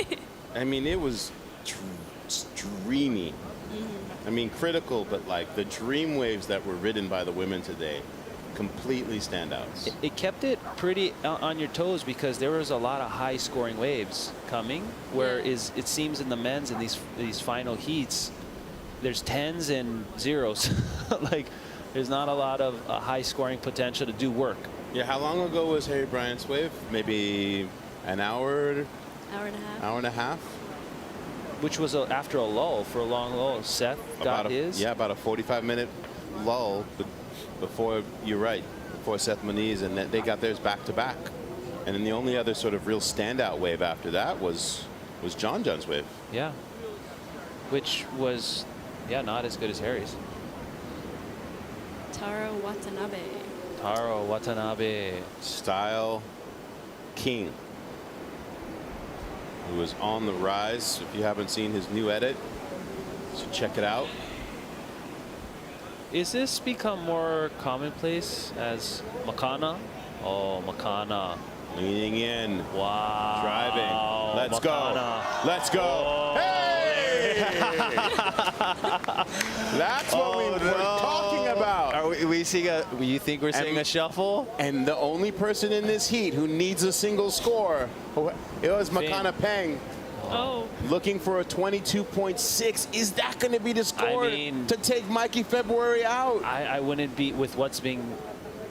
Well, I don't know what's being thrown out today. We've seen some interesting things. I don't know. We'll take a look at it again, but that was a pretty critical wave. Makana. And you could tell as soon as he stood up and turned into it, he was like, yeah. Well, this too, we're like on the screen and it's like so zoomed in. You're kind of like, what? It's hard to know because you don't see the full wave.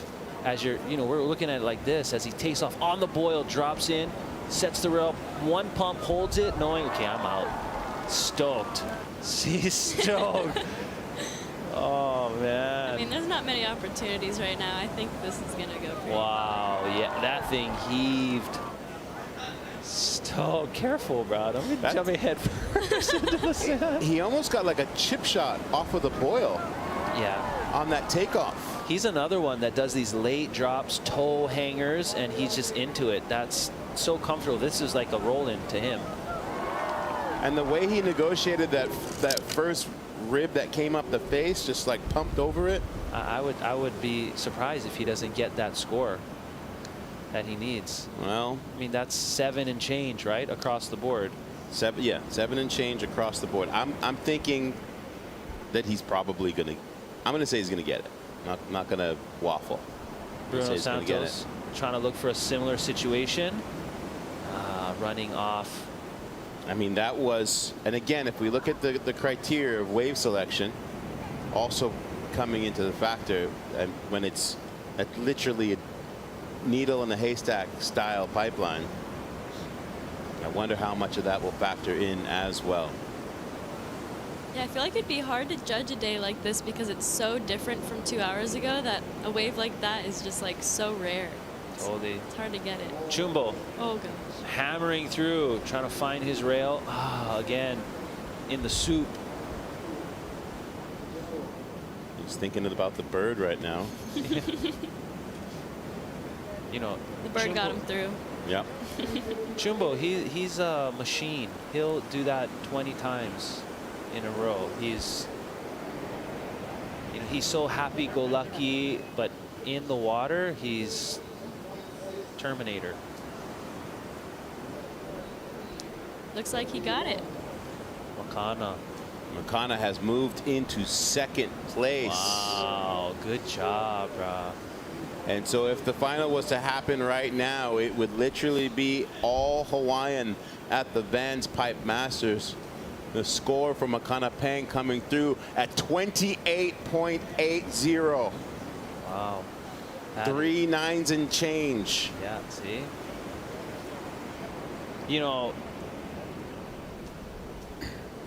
It seems like the pipeline potential is higher scoring than the backdoor, which, not to say that it wasn't that great of a wave. That was a great wave. Looking at that, you compare that to, say, Billy's wave earlier. They have to, look back and think. They cannot forget the scoring system.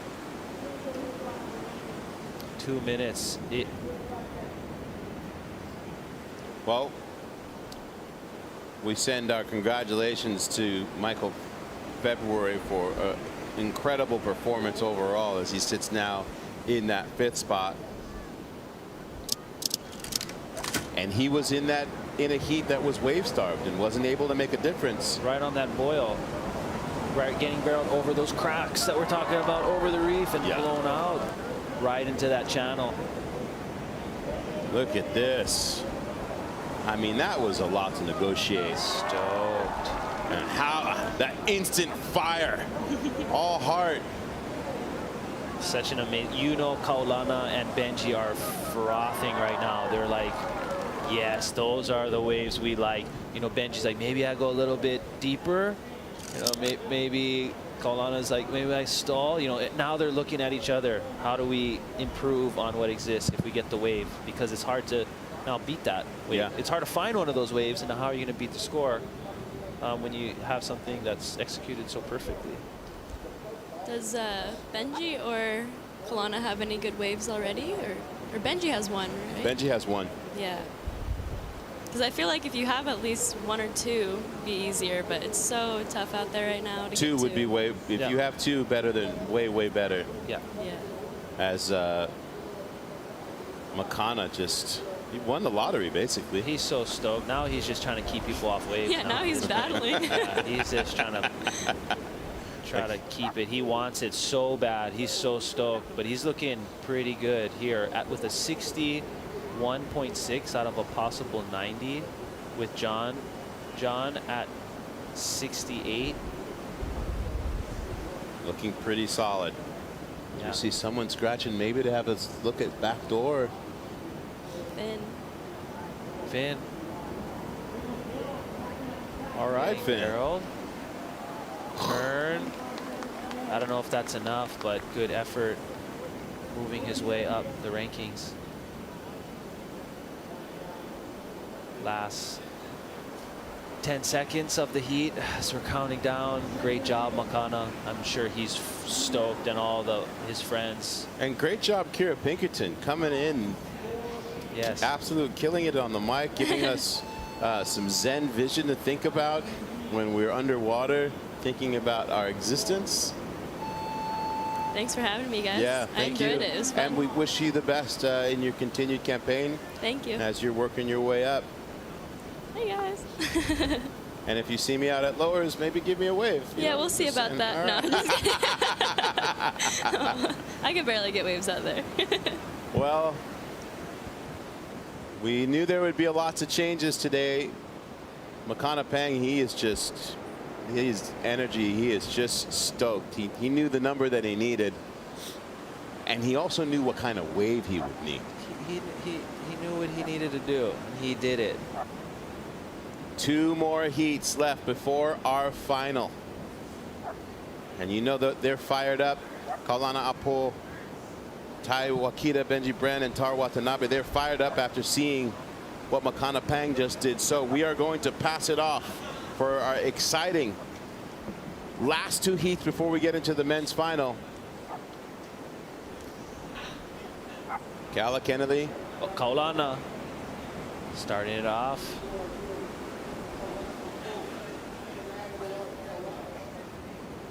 Kala and Makua are about to come in and join us.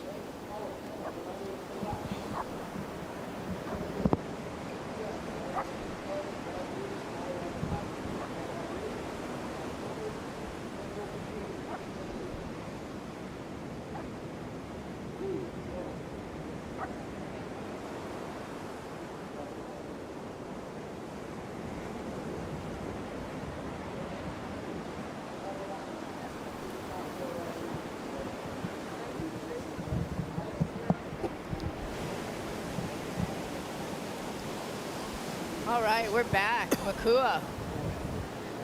The final 2 heats before the finals. The final 2 heats before the finals. How about that leaderboard shake-up in that last heat? Shake, shake, shake, Sonora. Yes, we are definitely shaking things up here in the booth. Benji Brand, Kaulana Apo, Taro Watanabe, and Taichi Wakita, all trying to play their hand and get one of those top 12 spots. Sister, what's up with that? Yeah, I mean, there's still some, as you saw in the last heat, there was a 28 score. So, the opportunities are out there. That was super, super sick. Yeah. I mean, Makana Pang, DJ Mac Pang. How was that takeoff? He was like on the boil, taking off on that wave. Yeah, he kind of just rolled over that thing. It was up for quite a while before he even dropped in. He kind of was going, and kind of let him in and had the perfect line. Got in before the chandelier, got behind it, came through, and I think it's absolutely barfed him into the channel. And Makana Pang is just on fire. So Benji Brand needs a 24 to advance. That's very doable. Oh, Benji Brand, that's 24. That's in his sleep. I mean, he definitely could get that score. I wouldn't be surprised if Benji Brand didn't get a 30. Seriously. And Holly has DJ Mac Pang spinning tunes out there on that last wave. What do you got for us, Holly? Yeah, Makana. Saw your body language coming out of that one. Tell us how you feeling. I'm feeling crazy right now. I've never really had a full clutch moment like that, so to finally do it feels really good. Hopefully make this final. Hopefully the boys don't take me out here in the next couple. And it's an all-local final at the moment. How confident are you feeling going into that? That's awesome. Who is it? Who is it? We got John, we got Makana, we got Billy Kemper, and Seth Monier. That is, yeah. I'd be stoked to surf that for sure. And what about, are you DJing tonight? I think so, guys. Come down to Pipe and bag of cash too. We got a bag of cash. We're doing something tonight for sure. Come down. Sick. Enjoy your beers and enjoy your cash. Thanks, guys. Thanks, Ames. That was mental. Oh, thank you, Holly. It's going down. DJ Mac Pang. He's spinning and cutting the ones and twos. We're here at Pipeline, as you heard. Come on down. But now we are in heat 9 of round 3. What can you say, Kiala, about this heat right here and the athlete's ability to make a move up that leaderboard? A little bit of a slow start for waves in this heat right here. The wind has picked up quite a bit, so that's going to be definitely going to be a factor. But the scores are out there, as we saw in that last heat. We got our Kanaka, Kaulana Apo. Shout out to all the Ever Beach Hawaiians out there. Oh. And I want to send a shout out to Russia Bubo. It's his 18th birthday today, and send love to the entire Bubo Ohana over there in Kauai.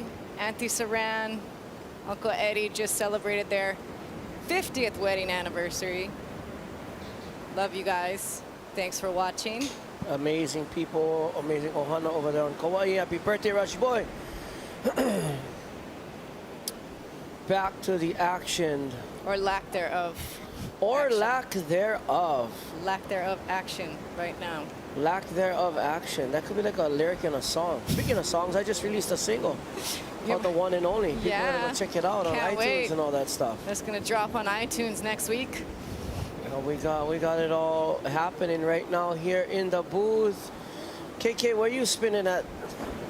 What's your schedule? Where can people come and check you out play music? I was DJing last night until 10 at a private party, and then I went home and slept and had to be up at 5 to make it out here for this. So I'm a little sleepy, but I have 3 DJ residencies right now. So you can catch me at Swell Bar at Alohilani on Friday nights from 6 to 10. And then I'm at the Prince 1 to 4 on Saturdays. And Sheraton, Princess Kaiulani, Poolside, Sundays 2 to 5. Here we go. And talk about, there you go. No lack thereof right now. Whoa, look at this set. It looks like absolute dog crap. This Everybody is got the caught many inside of that faces one. of Pipeline. When Yeah. you have a north swell with north winds, it is pretty much blown. And you're gonna have to really find that diamond in the rough, because there are not many, as you will see. Lots and lots of attempts, not that many makes. But there will be the needle in the haystack. You can bet on that. Look at the boil right there. The boil, the famous boil. When you're bottom turning or dropping in the wave and that thing's coming up the wave right where you're at, that's kind of a good wave. Where do you like to be in relation to the boil when you're out there? Depends. Bottom turning over it or under it, somewhere around there. Try not to hit it on the way down and slide out. You're pulling behind the boil, that's the one. Yeah. Yeah. Definitely, you're gonna get drained across the reef, and man, 19 minutes, 30 seconds. For as exciting as this day started out, I am not sure what's going on. One thing I am sure of is John Florence is going to be in this finals. I want to shout out to all the boys at the Volcom House. Kaimana. And you guys are watching Robertson boys. Buddy over there at Legend and Manas, the Ohana House. Love you guys. And all my Oceanic Cable brothers in the back over here doing all this stuff for Spectrum, excuse me. All the Spectrum brothers in the back over here I've been hanging with. Thank you guys so much for making this happen, making this broadcast work. And Kaiolana Po, last year he got 2 incredible waves in his last heat to make the final. So I wonder if he can do that again. We'll have to see. So this is last year. This is Kaiolana Po, buzzer beater in his last heat last year to make the final. Boom. Kaulana just rolling into that thing from behind. So at the end, there goes Brother Kaulana right now on the paddle. What is this wave going to do, ladies and gentlemen? Hawaiian is in the barrel. Double hand drag. Just gets meat grindered with that foam ball.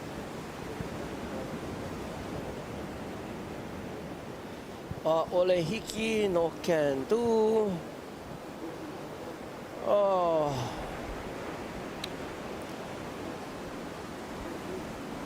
After 3 days of action, Kaulana Po actually last year, he got his 2 incredible waves in his last heat to make the finals. I mean, that is just what this contest is all about, actually. This format allows you to be able to go all contest long without getting a good one. And they pulled a Hail Mary. Throwing up prayers like a Hail Mary. Yeah, that's what makes it so exciting. Anything can happen right down to like the last minute. Oh yeah. I mean, we've watched this leaderboard change hands a few times just in the last couple of heats. Yeah, I was definitely wondering on the lower side of scores compared to the women's side. They had some big scores to make it into that final heat.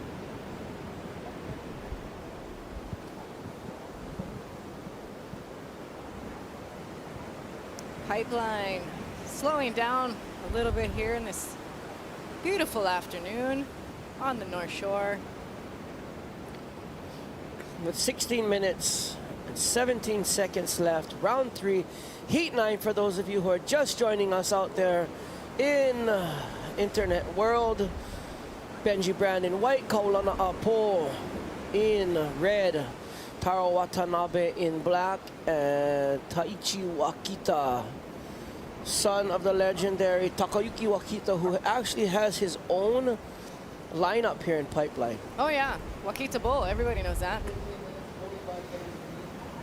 It's crazy to see Mr. Takayuki Wakita. I'm sure you're watching right now. Aloha Brada, inspiring so many generations of Japanese surfers to come out here through the Pipeline Masters, the backdoor shootout. I mean, these guys have been coming and just absolutely going kamikaze on these waves and just really taking off. Some of the craziest waves ridden at Pipeline in the last few years have been by Japanese surfers. That's really wild. Inspired by Brother Takayuki Wakita, really pioneering. And I mean, what you really got to do to get your own lineup, there's no Johnny Boy lineup, there's no Dane Kealoha lineup, there's no Derek Ho lineup or anything like that, but there is a Takayuki, a Wakita Bowl.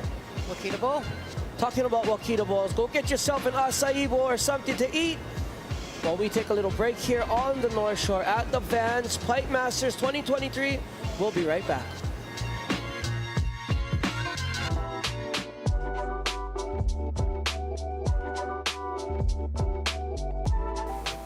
レフトっすね。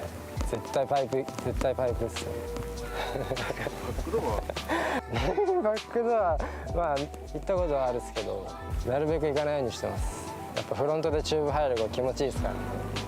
だからこれはレフトに行きます。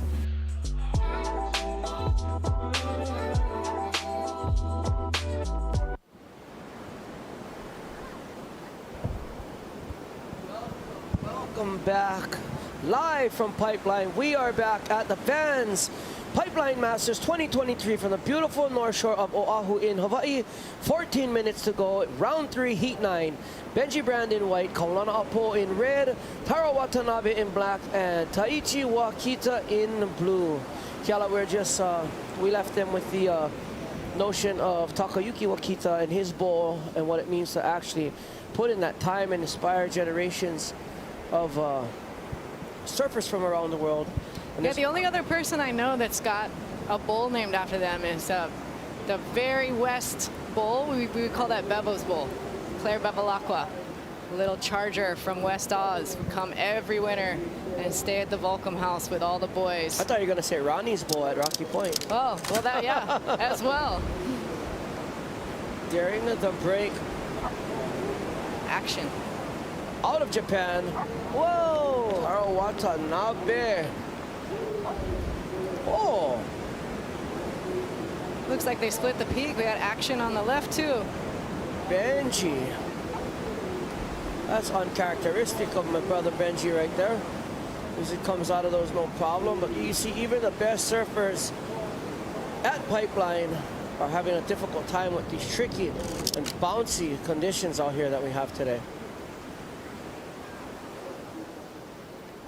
Look at the line stacking. Is that Benji? Did he turn around? It's Benji. Of course he whipped it. It's Benji Brand. No drop too steep for brother Benji. Look at these waves rolling in. No drop too steep, no barrel too wide.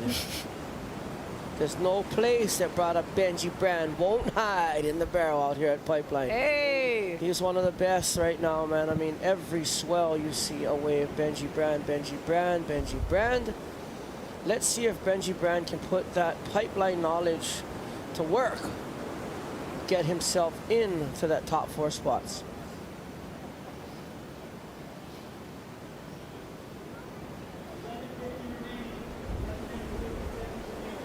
I mean, it's just kind of sad to see, actually, this north wind with this north swell. It's looking very lumpy right now. Oh, should have been a little more westerly in direction and little lighter winds. Woo.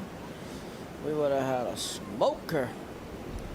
Nonetheless, we've had lots of great rides ridden. Awesome call this morning. I see brother Kala Grace down there on screen. I see Russell Bjerke, Sean Manners.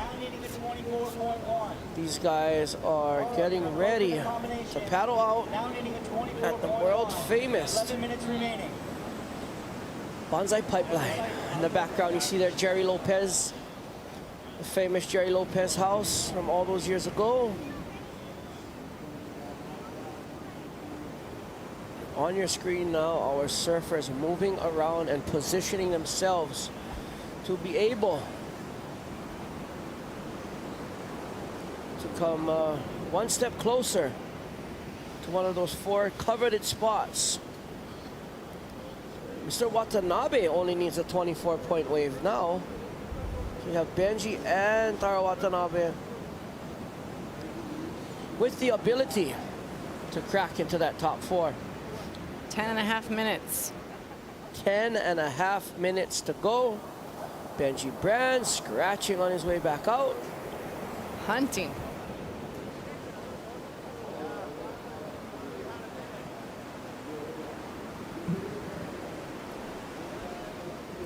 They almost look like sharks in the water, and then all of a sudden when there's bait, they just, like when a good wave comes out, frenzy out, and they just kind of Pipeline's chumming. Right? Pipeline's chumming for him right now.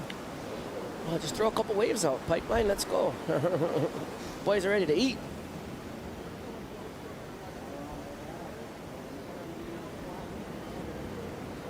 So with 9 minutes and 40 seconds to go, Benji Brand really is the story of this heat so far, and right behind him is Taro Watanabe. Benji needs a 24.0, and Taro needs a 24.1 to advance. I see our reigning champion running down the beach. In your next heat, you will be seeing Mr. Balaram Stack.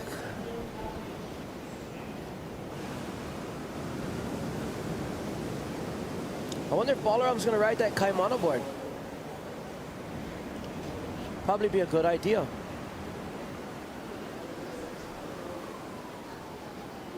All right, let's see what we got here. Any takers? Oh, we have white. Benji Brand. What do you know? Get in there. Oh, he'll get in there. I don't know if that's a 24, yeah, but I was going to say. Getting in there.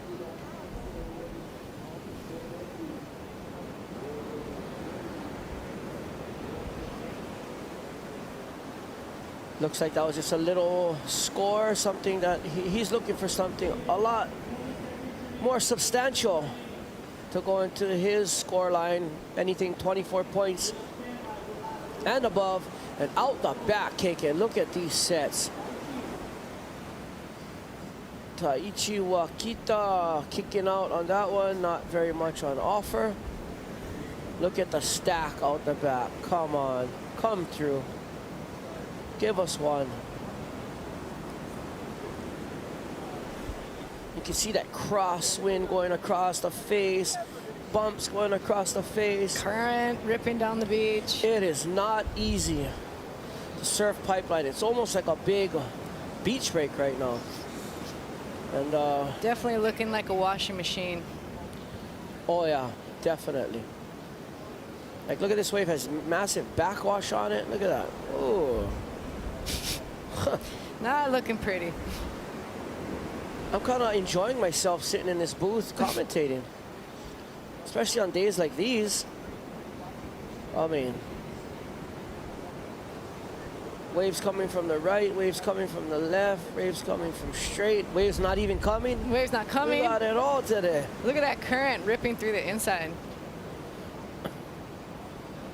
Yeah, it's a special place pipeline. You think you could just paddle straight out. Next thing you know, you're down by Rocky Point. Mm-hmm. There's a reason people paddle down the beach to paddle out to this wave. There is a current that's trying to find its way back out to the lineup, and you have to ride that current around the edge and hopefully shoot the gap. If not, you'll probably be making the walk of shame. I was just gonna say, there's nothing worse than paddling out and getting caught in that current, and then just horrible timing where you end up in between pipe and gums just getting pounded. I don't think there's ever been a surfer that hasn't mistimed pipeline. And then you got to come in and walk up the beach, head down. Some guys just keep paddling until they finally get out. It's almost better to just paddle way down and come around than actually have to walk back up to the beach sometimes. Nobody wants to do that. Nobody wants to look anybody in the eye if they got denied. Denied. Oh. Who is that? Taichi Wakita. Just a quick pocket ride up and down. Your surfer in blue.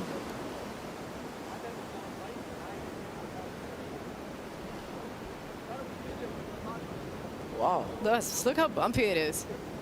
Just trying to slow down a lot.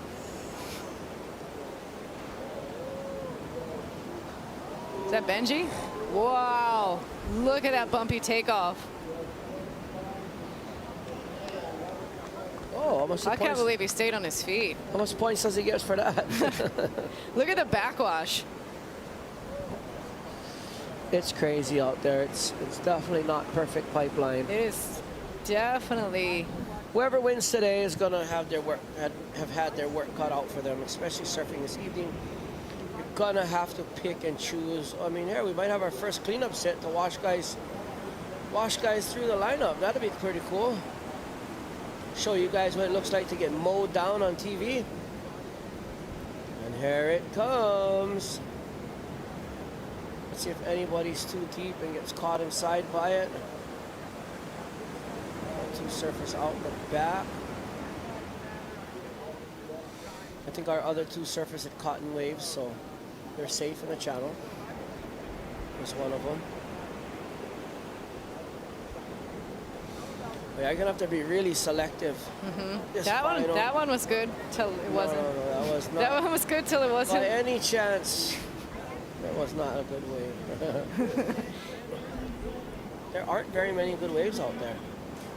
Makana found a diamond in the rough, like a real diamond in the rough. And 4 minutes left. Not much doing in this heat 9. Beautiful clouds, beautiful scenery, beautiful ocean, beautiful people here on the beach. And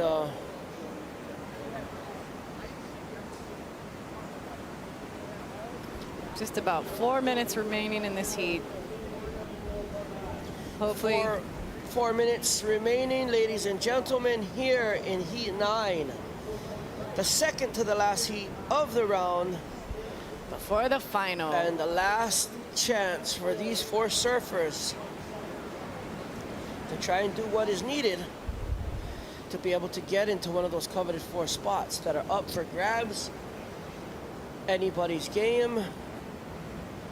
And here we go with the rip going right through the middle of pipeline. Being a pipeline surfing and being in the lineup and seeing the rip come through the lineup has got to be one of the most irritating things that can ever happen to you. You're sitting there at 3 minutes, you need a score, and it's absolutely ripped out. I mean, nothing you can do.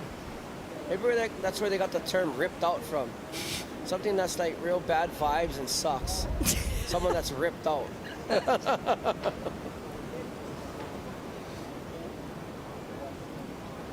mean, with 2 minutes and 43 seconds here, you gotta be thinking Benji and Taro are like, I need a wave.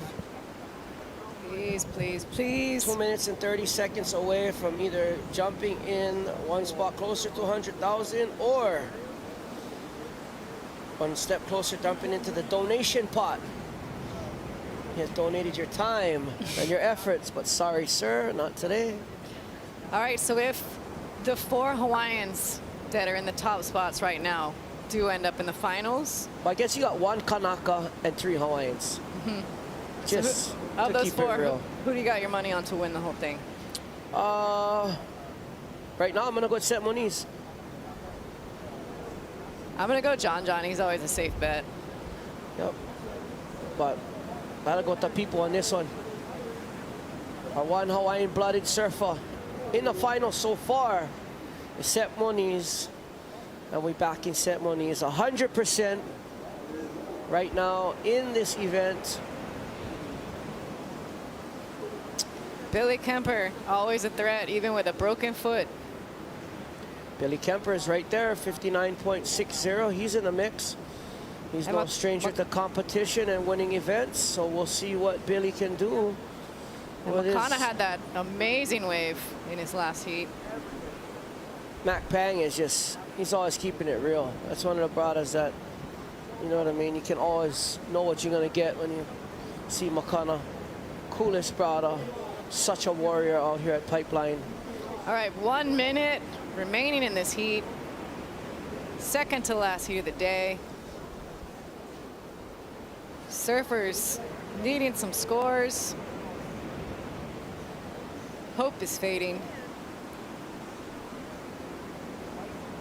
It's like when the light at the end of the tunnel starts fading. It starts getting darker and darker. And the piano and the violin start playing. They're gonna ask you, do you want some cheese with that wine when you get to the beach? I'm sure there's some whining going on out here today. Oh, I should have done this, shoulda, coulda, woulda, but you never, you had a chance. And the only ones that have a chance coming up in the next seat, as you see sitting there in the channel with Kala Grace, baller on stock, Russell Berkey and Sean Manners. What do you think Russell Berkey and Sean Manners are thinking right now after seeing their mate, Brother Harry Bryant, get that wave? I think they're thinking if he can do it, it's out there, it's possible. Those waves exist. Although I don't know. That Harry Bryant wave was kind of a unicorn. I mean, yeah, that was Sometimes it's better to be lucky than be good. And the luckier you are, the better you get sometimes. And out here at Pipeline, luck is always your best friend. Yes. New York, New York, New York, what's up? Your boy Balaram Stocks paddling out. Balaram Stack, Kala Grace, our Hawaiian from the North Shore of Oahu, Sean Manners, WA Australia, and Russell Berkey from Ulladulla, New South Wales. 1 American, 2 Australians, and 1 Hawaiian in this heat. So there was no shakeups to the leaderboard in that last heat, but we got one more heat to go. Things could change. What do these guys actually need? It'd be pretty cool to see the actual numbers in real time, exactly what they need, because I don't think anybody really has one high score. I'm pretty sure they both need 2. I think they all need a combination. Excellent scores, Yeah. yes. It's hard enough to get 1 wave right now in these conditions. Especially right now. That's going to be tough.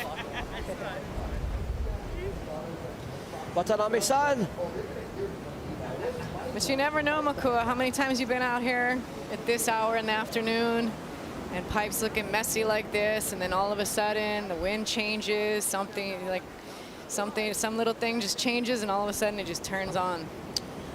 I really hope that it does that, because from all the years that I have sat here and watched this wave, once it turns like this, it doesn't stop. This north direction with this northeast wind is usually not something that backs off. I mean, I'm only human, I make mistakes, I could be wrong, but from my experiences out here, I think these conditions will stick around.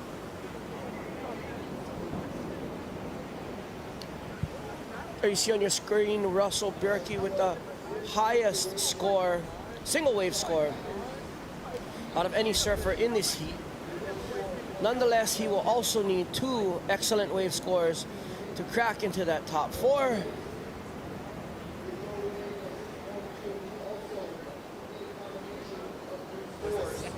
Walking up the beach, Kaulana-a-po.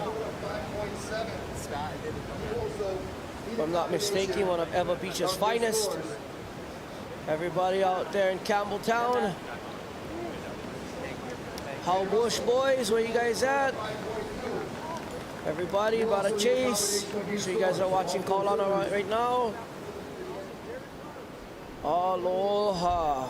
And we had a paddle, but no goal. Looks like a little teepee here in the background on this one. Could be a little split the peak. What do you know? Let's see. Oh, it's Kala Grace. Nice. He would go left. Oh, spin. He was going left. Wow. Get in there, Russ. Dang, just a little too far in front of it, but. Oh, Kala should have went for that one. A little too far in front of it, but man, my hat's off for that whip around. I mean, if you're going to let a wave that perfect go by, I mean, someone's going to catch it, especially right now. And had Russell been able to stall a little bit more or take off deeper where Kala was, oof, that would have been excellent, excellent. Up in that 28 to 30 range, I believe. Nonetheless, it was still a beautiful ride. I mean, as critical as it gets out here at Pipeline, just not the deepest barrel compared to what we've been seeing getting the really high scores today. Walk us through this replay. I mean, such a critical drop, but yeah, he just needs to be a little deeper. You can see that whitewash that was behind him. He would have caught that crumble from the whitewash right back there. Could have been in the barrel, but I mean, what else more could he really have done? I mean, no, from the position he was in, he surfed that excellently. Russell Berkey surfed this wave excellent. Turning around, whipping, grabbing, dragging, pulling under. That was a pretty close to perfectly executed ride by Russell Berkey on that one.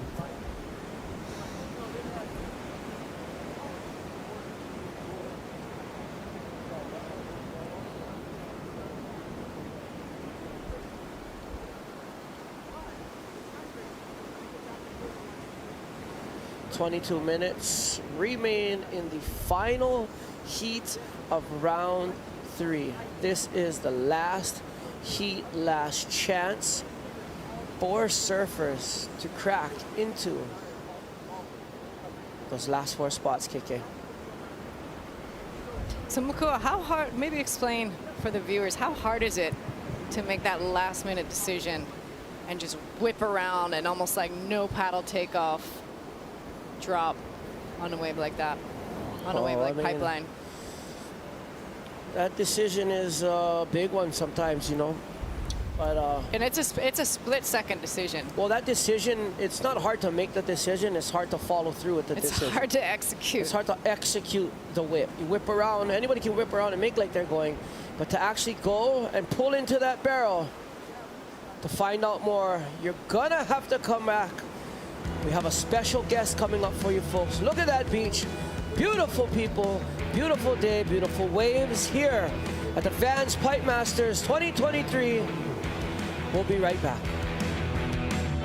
I first surfed Pipeline when I was 14 or 15 years old. I remember just like sticking my head underwater and like opening my eyes and there just being like rocks and shit everywhere. I was just like, whoa, this is different. I surf pipe 5 times a year max, I reckon. I have my like binoculars and I look over that way and there's just like waves of people and I'm just like, nah, I'm all right. Just battles in my head. Like some days I wake up and, you know, this thing will be throbbing and I'm just like, fuck, I don't know if I'm gonna be able to pull this off, but it's such an amazing opportunity and that's been a huge motivation to get there and feel good.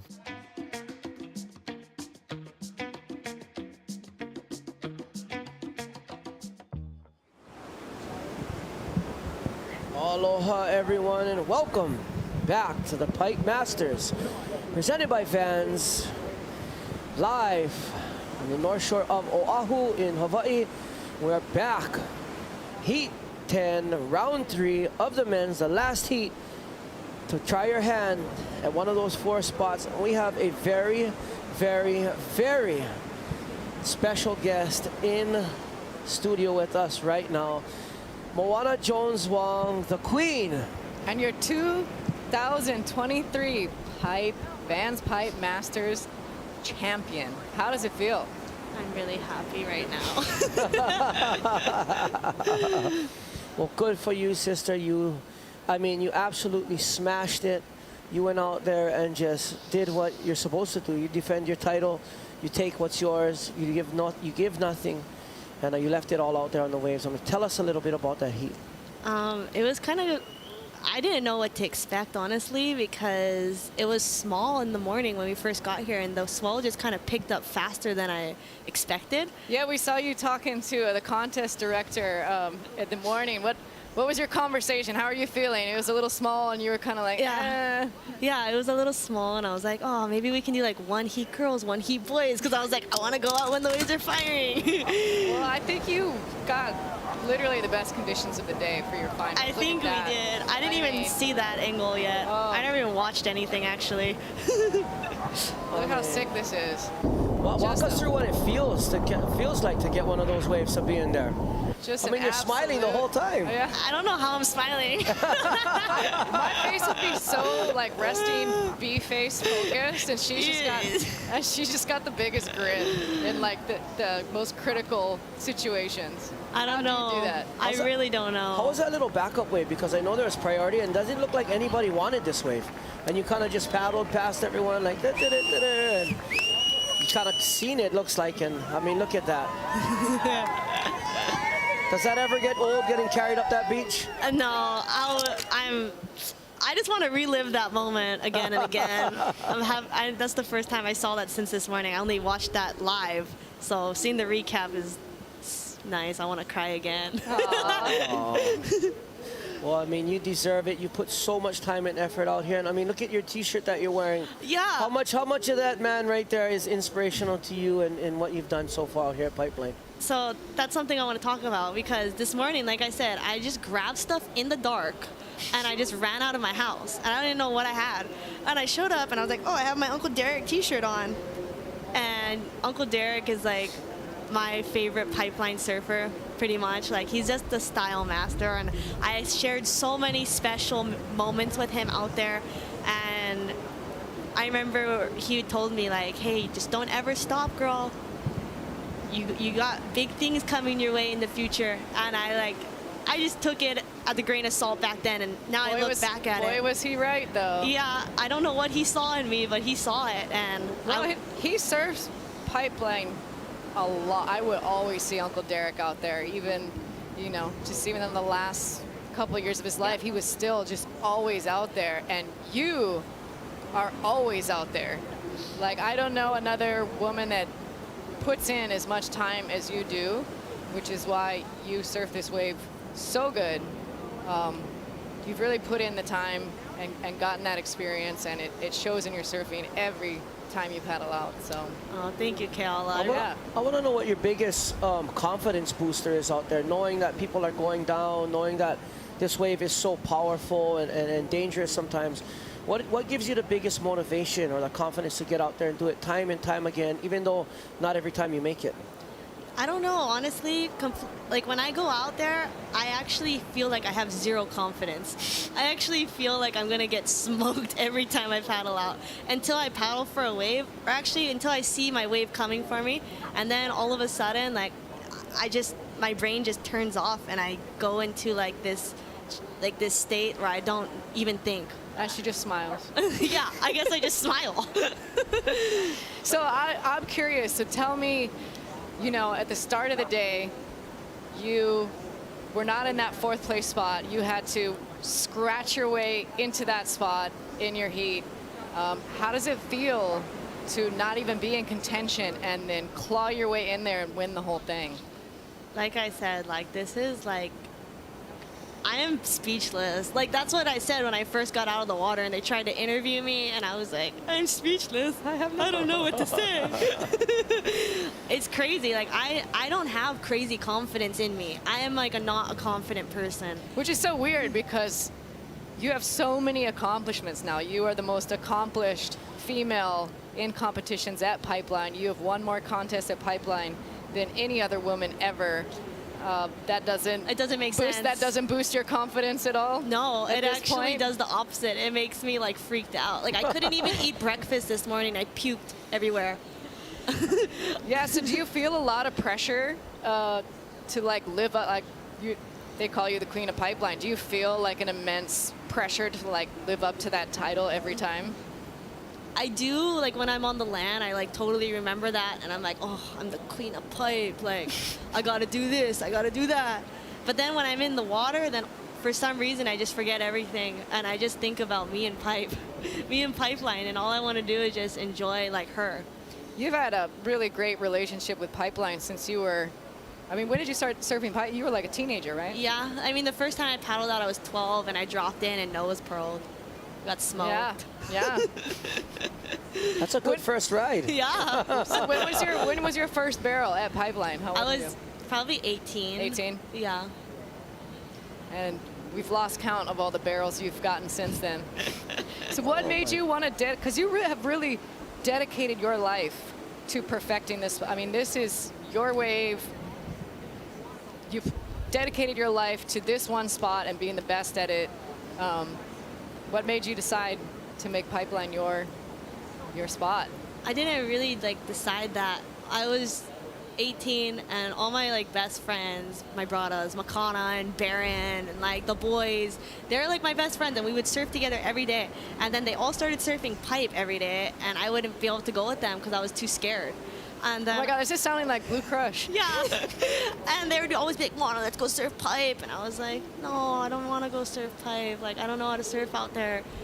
And they kind of pushed me. And then one day, I never called them. I never talked to anybody. And I just grabbed my little board, which was completely the wrong size. And I just went out to pipe and sat in the channel. And it was like second reef. And I saw all my friends catching like the most craziest barrels. And I was just like, whoa. I want to do that one day. Like, one day, if I could ride one wave like this would make me the happiest girl in the world. That's why you always have that big, fast smile. Yeah.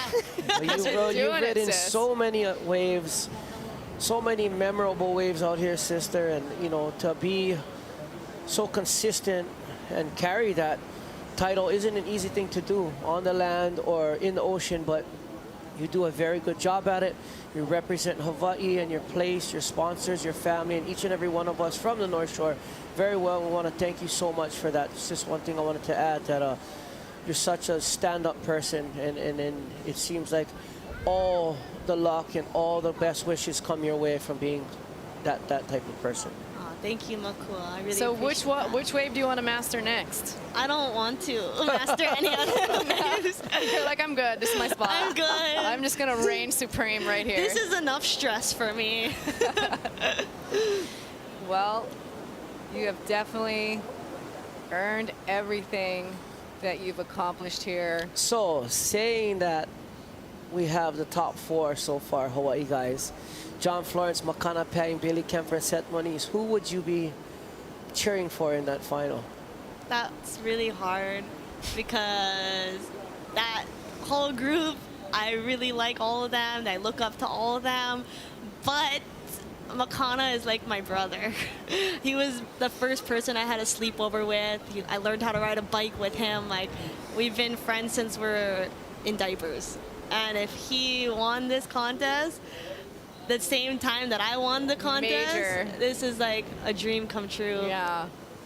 Well, there you go. There's your current top 10 on the screen, and your current top number 1 in the studio with us, the Queen, Moana Jones, chiming in on this heat. You have John Florence in first, Makana Pang in second, Billy Kemper in third, Seth Moniz in fourth, and pretty much the only person in the draw that has a chance is Mr. Russell Berkey. He needs a 22.9, and we all know he is so very capable of getting that score.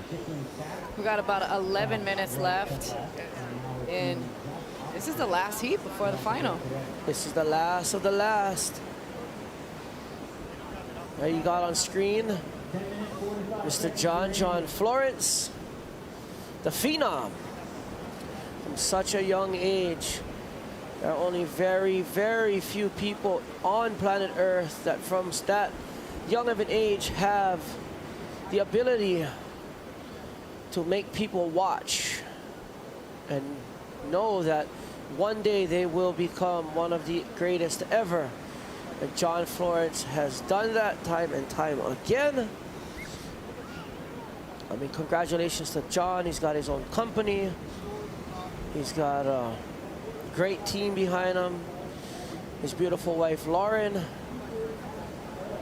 So Moana, total package. Who else were you impressed with on the women's side in this event? Mean, Erin Brooks really stepped it up. She really did. She was sending it. Yes, she was. And Molly was going on. Molly was on fire. She I haven't was on fire. seen backhand barrel riding by a woman out at pipe like that since Rochelle Ballard. Yeah. Yeah. I think right now Molly is like the best backside barrel rider in the world for women. Yeah. She definitely wasn't letting up. She was right on your heels. Oh, sis. yeah, she was right on my heels. And I knew that, and it was funny. After I caught my second wave, she's like, what do you think that was? Do you think that was better than your first? And I'm like, what, are you trying to see how much you need? You know that's what she was doing. What about the positioning? You're like, sorry, girl, I put the nail in the coffin. Yeah, but check this out. Every time you guys went back to the lineup, it was you outside, Molly right behind you, and then there would be Carissa Moore on the inside.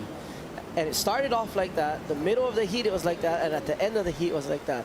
So I was wondering, they must have known that someone knew the reef pretty good out here, and maybe they thought they could pick a few scraps off if the Queen allowed, and she only allowed one score to slip by. And then she was like off with their heads, and I'm off to the races. $100,000 later, a second Pipeline Masters title. Couldn't have happened to a better person. I'm very blessed, very thankful. Well, this heat has not been that blessed. It's 8 minutes left. And dang. It's been pretty lackluster, to say the least.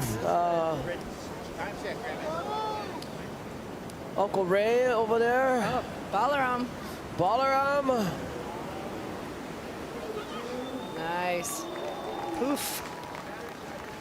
So I guess, are the only people that are confirmed in the final right now is John Florence and Makana Pang? I don't think anybody's confirmed, because if guys get 3 waves, they can still get it. But I mean, as of now, it's pretty much. They're feeling pretty confident. Pretty much 3 guys. Yeah, you never want to be. Well, you know, you were sitting on the 4th bubble. I was on the bubble. But I mean, now look, Baller, I'm guaranteed better than 12. So he's gonna need another score. 7 minutes left. Russell Berkey can get a 22, no problem. Baller Amstack can get any score out here, no problem. So I don't think anybody's really safe yet. Yeah. It's just. Look how bumpy that wave was. You see his board, just like the chops getting under his board. That board doesn't look like it works as good as the Kaimana board he was riding. It's kind of squirrely. Yeah, it looked a little squirrely. It did, yeah. Yeah. Look at that spit. Look, even on that bottom turn, it's just kind of. I mean, ball surf's so good, you can tell when his equipment's. Well, I think the bump on the face has a lot to do with it too. Yeah, but I mean. Because it looks bumpy. You've seen some of those drops he was taking last year. That was pretty roll-in-ish, and his board was sticking to the face like glue last year. Look at that big spit. Fun fact, I was actually riding the same boards as Balaram today. Oh, yeah? Yup, same model. Must not be the arrow, must be the shooter. Because you made your boards look like butter. Oh, yes. Look almost like you could ride a door. You rip the Volcom door off and go out there and win the contest already. Amazing. Balaram. Guess it's not the bow or the arrow. Kala Grace is just chomping at the bit. I think he made a mistake early on letting that wave go and letting... You might have been a little too far behind it. You know how you get behind the wave at Pipeline and you just can't push yourself over the ledge? I just didn't think it looked like it was going to throw that good. You know what I mean? It's pretty deceiving with the northerly direction, but then it'll hit a double up and actually, fire across that inside. So you really got to be selective. I think today you might have to take some chances, and especially with 5 minutes to go, you better be taking some chances. Digging? It's Kala Grace. Oh, that one was no good. Oh! Nah. I think the wind is causing it to kind of be chandelier-y out there right now. It is. Your final, like, you're stoked the women went first, and then the men, and your final landed in the hour that it did, because I know the conditions were just... Waves are absolutely perfect for your heat. Is this the first time in history of surf competition that the woman... I don't know, the Hui backdoor shootout, we got some good conditions, though. We got good conditions. We got some good conditions. I think there's a bomb coming. I hear whistles. I mean, specifically designated women's division, probably the best. I think so. I would have to agree. Yeah, the Hui shootout, girls and guys surf together. Uh-oh, comes a set out the back. 4 minutes remaining. Everyone's scratching for this. Scratching. Someone gonna go? God. That must be someone's itchy. Here we go, he's up and riding. Whoa. Oh, cousin. Oh.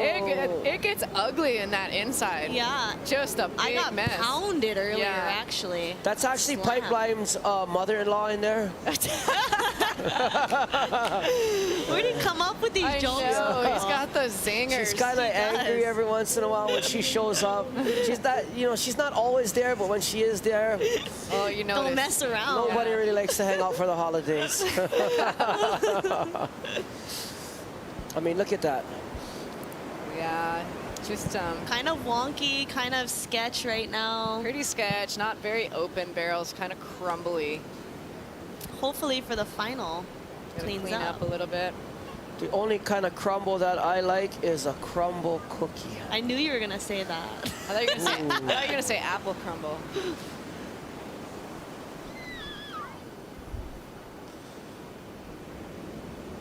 I mean, 3 minutes, 20 seconds. There are people on the roof. There are people on the beaches. It's a party down here. It is a full-blown rager, especially tonight. That's right. DJ Makana Pang will be celebrating his sister and his maybe. Oh yeah. Just imagine the party then. You know what? Shut down Kamehameha Highway, set up the DJ gear, and let's rage. We're going big tonight. Let's go.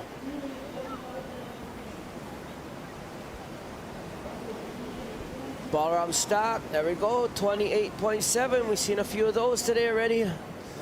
Makana Pang dropped a 28.8 if I'm not mistaken. Well, we're about to get a new VANS Pipe Masters winner for 2023, but let's take a look back at this video from last year's champion. Balaram stock. My relationship with the mother pipeline is forever growing and forever changing. She gave me something that I don't know if I'll ever top in the rest of my career, and she was able to give me a win at a contest at Pipe. I never expected it in the first place. To fathom another one is just like, all right, well, maybe we do have that kind of relationship. I don't know, I'm not really sure. Like, I mean, it's a world title for me. To have this be my opportunity is all I could ask for, and it is my world title. And if I could do that again, I wouldn't know how to pay her back, but that was all I would want to do. Just imagine with a minute and 30, you paddled out with your other jersey on thinking you made the heat, and one of these guys dropped. Imagine that. Smoker. Yeah, I was thinking about kick out in the channel and just take the guy's jersey off and be like, thanks. When they were getting ready on the beach, I was like, wait, so what happens if the situation changes? Like, I was one of the thinking guys that too. in the water is actually gonna bump into the top four, and one of the guys on the beach in a jersey is like, just gets his whole day ruined. Yeah, are they kind of jumping the gun right now by putting those jerseys on? Well, one minute left. There's 1 minute left. There's not that many. And who do we have on screen here? It's my brother right there, Makana. Moana and Makana. We were sharing the same leash today. There's your other brother, Baron. Oh, that's my boys. Oh, he got the good luck leash. Why is he waiting for 44 seconds to paddle out? I don't know, amateur, rookie. He was probably like, tell him, sis. Champs don't wait on the beach. Yeah, champs don't wait on the beach. He should be in the water already. Well, I would have been sitting out the back 10 minutes ago. Jamie O'Brien on the smaller day just casually coming in and changing his fin. His heat's about to start. Yeah, it was like 1 minute remaining. Yeah, he's just like... I mean, Jamie O'Brien cares, but he don't care that much about, you know, he's doing his thing. He's probably the most effort by, is that Russell? That's most Russell, seen surfer on planet Earth right now, and that was his last ditch effort, but denied. So guess what? Mahalo nui loa, Moana. Congratulations to you and your ohana very much. We love you. We're so proud of you, and we'll see you again. Thank you for joining us in the booth. I'm out of here. I'm seeing you guys later. This is my last heat. They're kicking me out for the finals before I say something that I'm not supposed to say. Salama Masakela and Dr. Cliff Kapono are coming in right now. I love you guys all. Hawaii. Let's go then. Love you guys. Aloha.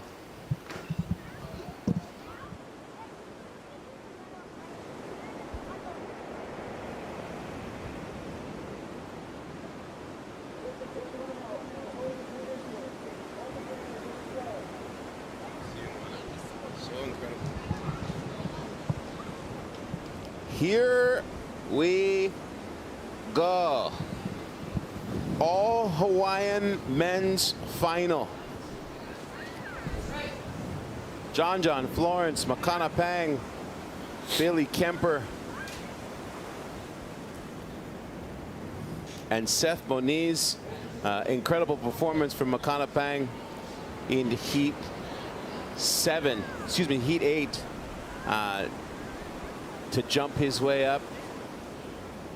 Billy Kemper also making that jump today. Seth Moniz. I mean, John Florence is the only one who's left from Heat 2 that was in that top 4, as the Hawaiians made a hard charge to get us into that final. Of course, you were all aware of the incredible performance by the new queen, reigning champ Moana Jones-Wong, and no doubt these Hawaiians deeply inspired by her performance, and to be able to have this all Hawaiian final. Hawaiian residents and a native Hawaiian here in the final. It's always an interesting representation here when we ask. I'm sure there's a lot of Kanaka Hawaii out there wondering, when we say Hawaiians, there's a question. What does that mean to be Hawaiian? Does it mean you live in Hawaii? Or does it mean you have Hawaiian ancestry? And I think this is still yet to be discussed within the surfing community, because we have people like John Florence, who is without native Hawaiian ancestry, but is born and raised here in the islands. Whereas Seth Moniz, born and raised as well, with Kanaka Maoli ancestry, the Koko as we say. Not to, you know, I think when we recognize there's differences, then we're able to marginalize those differences. But to not recognize that there is in fact a difference here in the islands, when I would be surprised if I heard John say he's Hawaiian, but I very much appreciate when he says he represents Hawaii. Yes. So Hawaii very strongly represented in this final, and thank you for pointing out those particulars, because to ignore the roots culture, which flows through this population and through these islands, would be a miss. 40 minutes in this final. We are back in priority mode. Priority. Top two scores determine the winner. Scores from the first 3 rounds are no longer relevant. It's a whole new game. We are in the finals. The crowds are going crazy on the beach right now. People are freaking out, I have to say. You know, Roy Russell described it so accurately. The many faces and the ebbs and flows of Pipeline, and we saw just before this last heat. You know, it seemed like, oh, is this going to be it? Russell Bjerke, good showing. He's amazing. People are looking. You know, right now the swell is flexing on the reef. There are challenging conditions, but insane waves to be ridden out here. Everyone's going to be tested. These are all pipe specialists right here. Balaram Stack was the defending champion from New York last year. One of the things that Balaram is known for over the years is being one of those, you know, you're looking at messy pipeline and you're just like wondering what's going on, and then you're like, is that a human being out there? Yeah. And Balaram would be one of those people, usually by himself. Yeah. Which amongst these 4 surfers are the ones that you would see on sort of one of those unruly days where the opportunities are slim, but you could get a rich reward? You know, I would say every single one of these surfers, if pipe hasn't been breaking in a while and it's breaking, every one of them would be out, even if it's unruly and messy. All 4 of these people have a special deep connection to Pipeline that they would be out, even if it's big and messy. Who's out there the most often? Probably Makana, because he's the youngest, right? You know, of the crew. He's in the standing of where everyone sits out there. Yeah, everyone wants perfect pipe for sure, but I've seen John out when it's not that good, and he somehow can find the good ones. And again, when it's big and messy and weird and crazy, there's always those diamonds in the rough, the gems, and any one of these guys know how to get it. We'll get into more of the particulars of these 4, and I'm going to put you on the hot spot to make a pick. But first, we'll check in with the defending champ, Balaram Stack, who is with Holly Swan. Balaram, obviously last year's Pipe Master. Who's your pick for this final?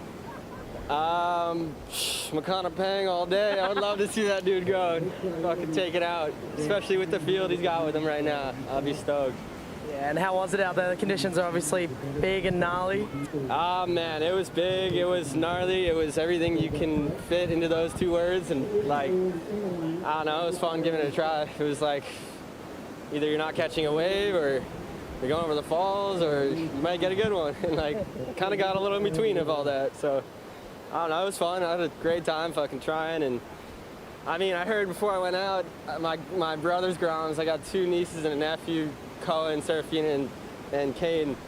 And that was like the motivation to get going. Like finally last heat, like I was like, yes, they're watching, fuck yeah. But no, I'm stoked. Everybody back home that was watching, I'm like forever in debt to everybody. So feels good to be here now, and feels good to be on the beach. So no, I'm here now. Thank you guys though. It's a great time. Cheers. Thanks for coming. Yeah. Thank you. Enjoy a few drinks. Appreciate it. Cheers. Balaram, a humble past champion. You know Great what job. I love about Balaram, you know, we talk about it all the time, the way he is, as you see some big set marching in right now. These guys are about to get cleansed. There's a cleansing taking place in this final. There's some perspective on the cleansing. Oh, wow. The swell is in cleanse mode. Yeah. Look at it, just breaking out the back now. Fully realizing itself.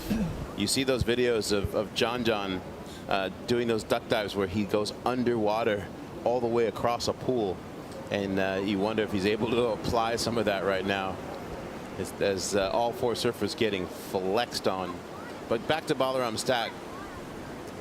He's walked with such a humility in his years since he was a kid, coming to the North Shore, earning his spot in the Volcom House, where you watch him walk around in this community and he is respected as if he is one of the community.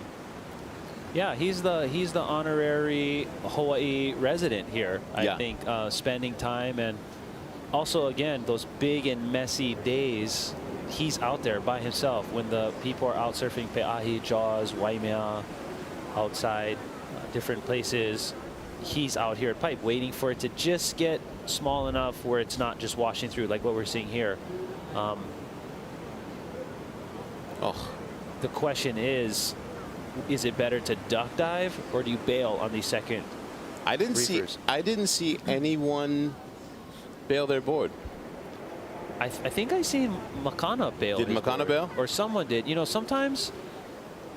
What do you do? I bail. I bail and I ride the whitewater in. I take it all the way to shore and I run away. I'm a clutcher. I'm a clutcher. My surfboard in those situations becomes a teddy bear / security blanket. I had one at Cloudbreak once. You know, you're out there and it's like 6 foot, and all of a sudden 10-footers start marching through and you're in the wrong spot, and you're like, okay, well, one thing we're gonna not do is we're not gonna expire. Yeah. And I like to clutch. But sometimes you try to clutch and it just get ripped out of your arms anyway. I've had it duck diving, and I've had my teeth, you know, my lip get cut and my face gets slammed by the board, broken board. So to me, taking the humility round trip also, it seems to me a better option. Either I break my leash or, you know, I get washed in. But I've learned personally, for me, when I duck dive on big sets, there's more action happening. The board might come hit me. So I'm definitely more of a thrower. Who's this? John. That's that weird guy. John. How do you get done duck diving all those waves and then decide to try and go on something like that? He knows. It's his, like, this is his thing. He's here for a reason. No stranger to winning, and now he's applying it. And when you're number one in a lot of people's minds and action in reality of standings or rankings, there's a lot to represent. You can't just be like, I mean, there's a bit of self pressure, I'm sure, that he has for himself to want to perform at the highest level, and that comes down in his mind. Okay, while everyone's catching their breath, my advantage could be to turn around and get a wave and just establish the narrative. Again, maybe he's not in priority right now. I don't know what the priority is going on right here, because priority is a thing in the finals here. Top 2 waves count towards your final score. So with the conditions like they are right now, especially with all this sand, how do those big giant sets sort of will they affect the lineup in real time? I think for deep water waves, taller waves, bigger waves, a lot of surfers like to look for a smoother face. It can smooth out the water for a smoother face, not as much bumps, because on bigger waves you have bigger chops and it's a lot bigger risk to hit those chops. At Pipeline, you see that also starts to flood the water onto the reef, causing a bit of bathtub effect.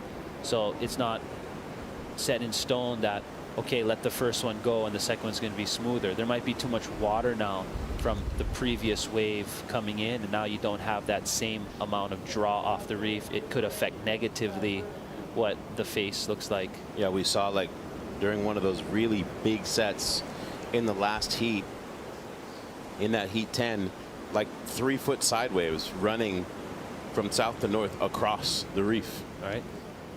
Your current leader, John Florence, with a 1, a 1, and a 1. We're going to see that change, I'm sure. A 1 and a 1 and a 1 that was felt, though. Oh, yeah. We're hearing some noise out there. Something's happening. Are people just freaking out? I think people are just fired up that we're in the final.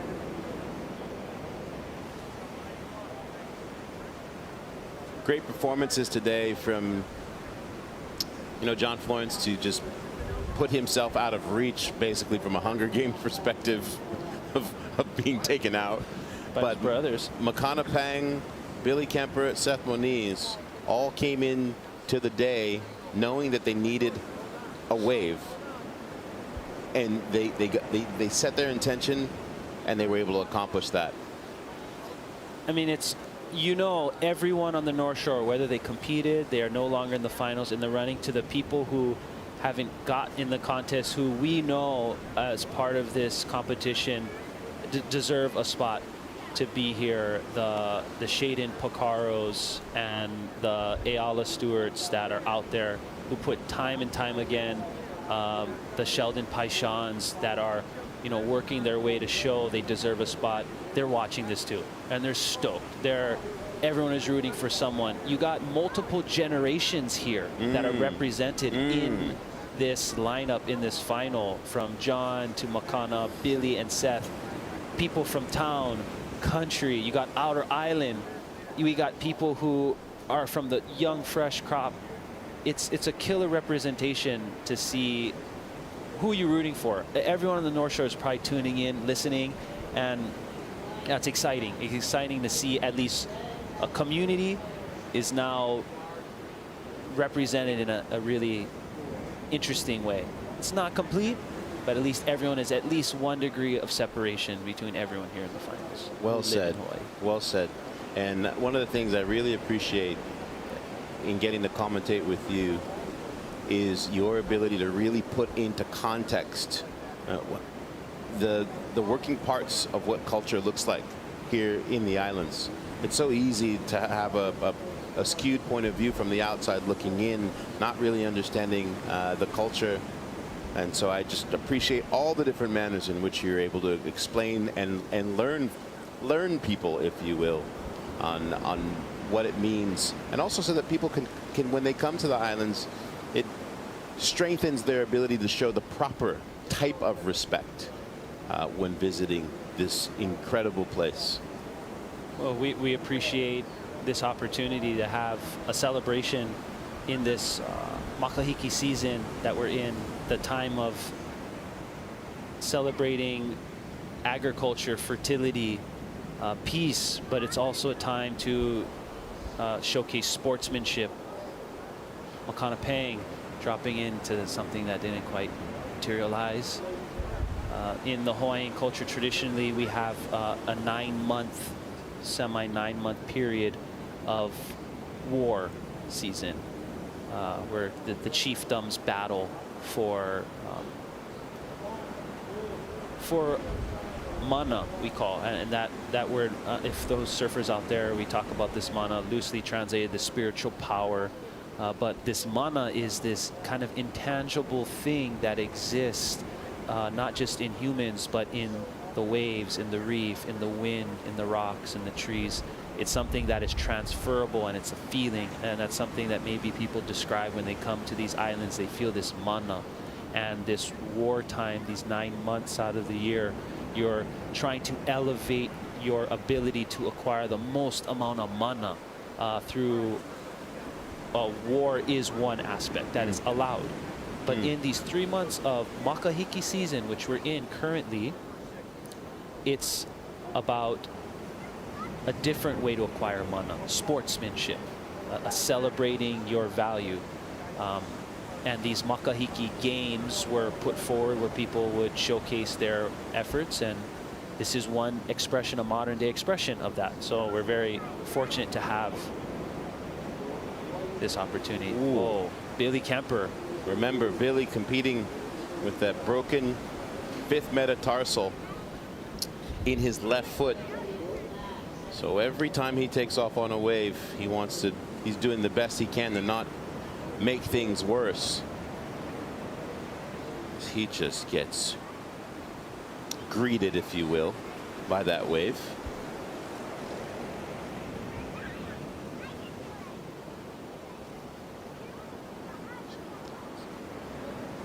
It's going to be, no one's getting handed this final today.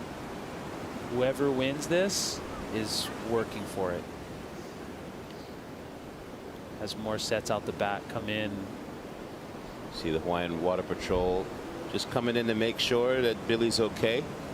Having a check on him as he is doing the hard yards right now. Hawaiian Water Patrol, a big mahalo to you folks for keeping the competitors safe. And the lifeguard, North Shore Lifeguard Association, city and county, public service. This wouldn't be possible without you folks keeping Eve Wong safe, Emil Zermack. We had some spills here today, and it's amazing to see that we have infrastructure here to support safety, and also courses such as the Big Wave Risk Assessment Group, the BRAG community, who is out there, who Eli Olson, again, who's been in many of these rescues, has been, he first learned how to do rescue from the Big Wave Risk Assessment Group, BRAG. So thank you for the community giving that information also to the community. And I love that you bring that up, as poor Billy just doing the tour. Yeah. You see him wave away the ski, though. Yeah. He said, hey, I'll paddle out. I made that choice. That's a Billy-esque. And after he gets through this one, he should get pulled through the rip and not have to duck dive again. But I love how you bring up that Big Wave Risk Assessment, because for many years, it was sort of loose, like outside of the lifeguarding community, amongst big wave surfers, there wasn't necessarily a plan. And after, different incidents and injuries, etc., the surfers coming together and being like, okay, we need to raise our collective awareness of one another, each other as a collective in these situations, as we see Makana Pang. Getting clipped.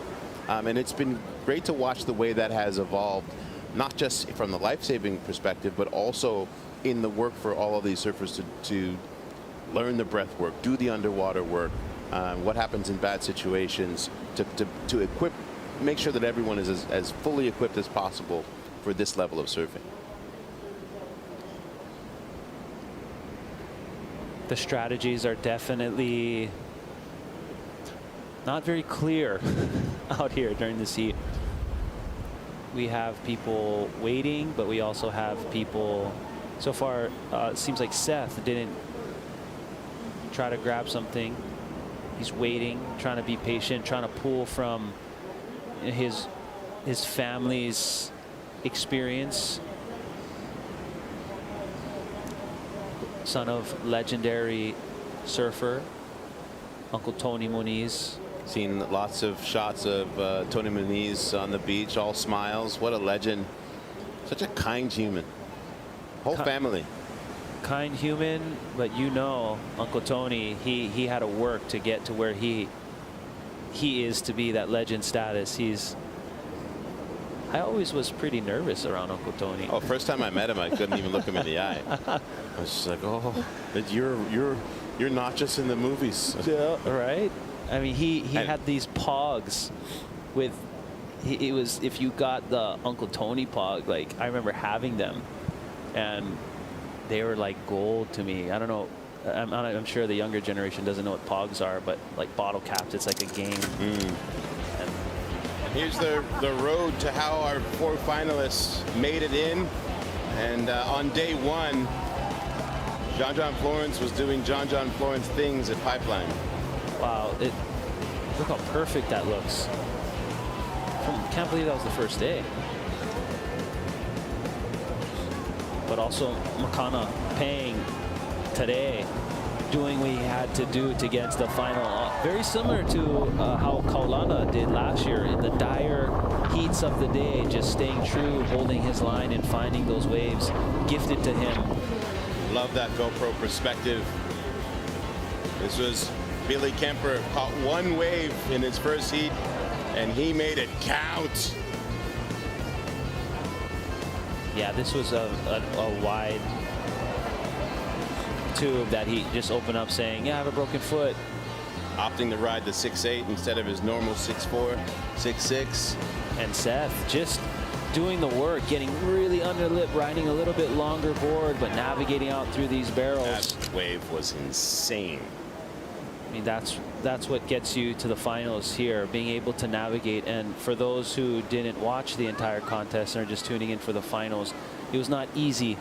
We had heats during the rounds where there was essentially 0 waves. The scoring potential was non-existent, like similar to this heat. Now we're looking at 3s, 1s across the board. Billy has a combined score of ½ a point.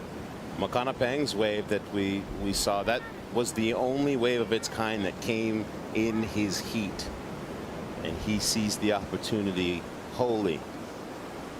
I mean, this is going to be hectic towards, but again, these are all, you have world champions in this heat, you have an insanely talented pipeline specialist from Makana Pang, and you have Seth Moniz, who, if we think back to that heat he had with Kelly Slater, he went toe-to-toe with a multi-world champion, multi-pipeline master, Triple Crown winner, and you know, Seth held his own in a way that he held himself in such a high regard and respect that, you know, it couldn't go to a more deserving individual right now if he were to manifest a wave out here. Now that we're back in this priority situation, the stakes are the highest that they've been the entire event. We have the title, that legacy that lasts with you forever of being a pipe master. $100,000 for first prize. Do Seth and John, do you think, have more of an advantage when it comes to playing the strategy of priority, especially in these conditions? I mean, I would say they're currently they're implementing that strategy on a more current basis right now by being World Championship Tour surfers. Seth here taking off, not seeing good scoring potential on that, opting to bail out the back. But again, I mean, it's obviously has to have some sort of advantage at a certain point. Makana. Kind of just rolling the dice, I guess. I don't know. Like what? I don't know. Hard to tell what's going on in the minds of these individuals right now. None of them seeming to opt in to the mic for their final heat. I mean, 16 minutes may seem like a long time for us, but I think this is going to fly by to these competitors. Yeah. There's only 16 minutes left in a final. And this is a 40-minute final. A 40-minute final. We are 2/3 of the way finished with this, with no major scores on the board. What would you be doing if you were out there, Salema? What would I be doing? That's hilarious. If I was out there, if it was half the size it was right now,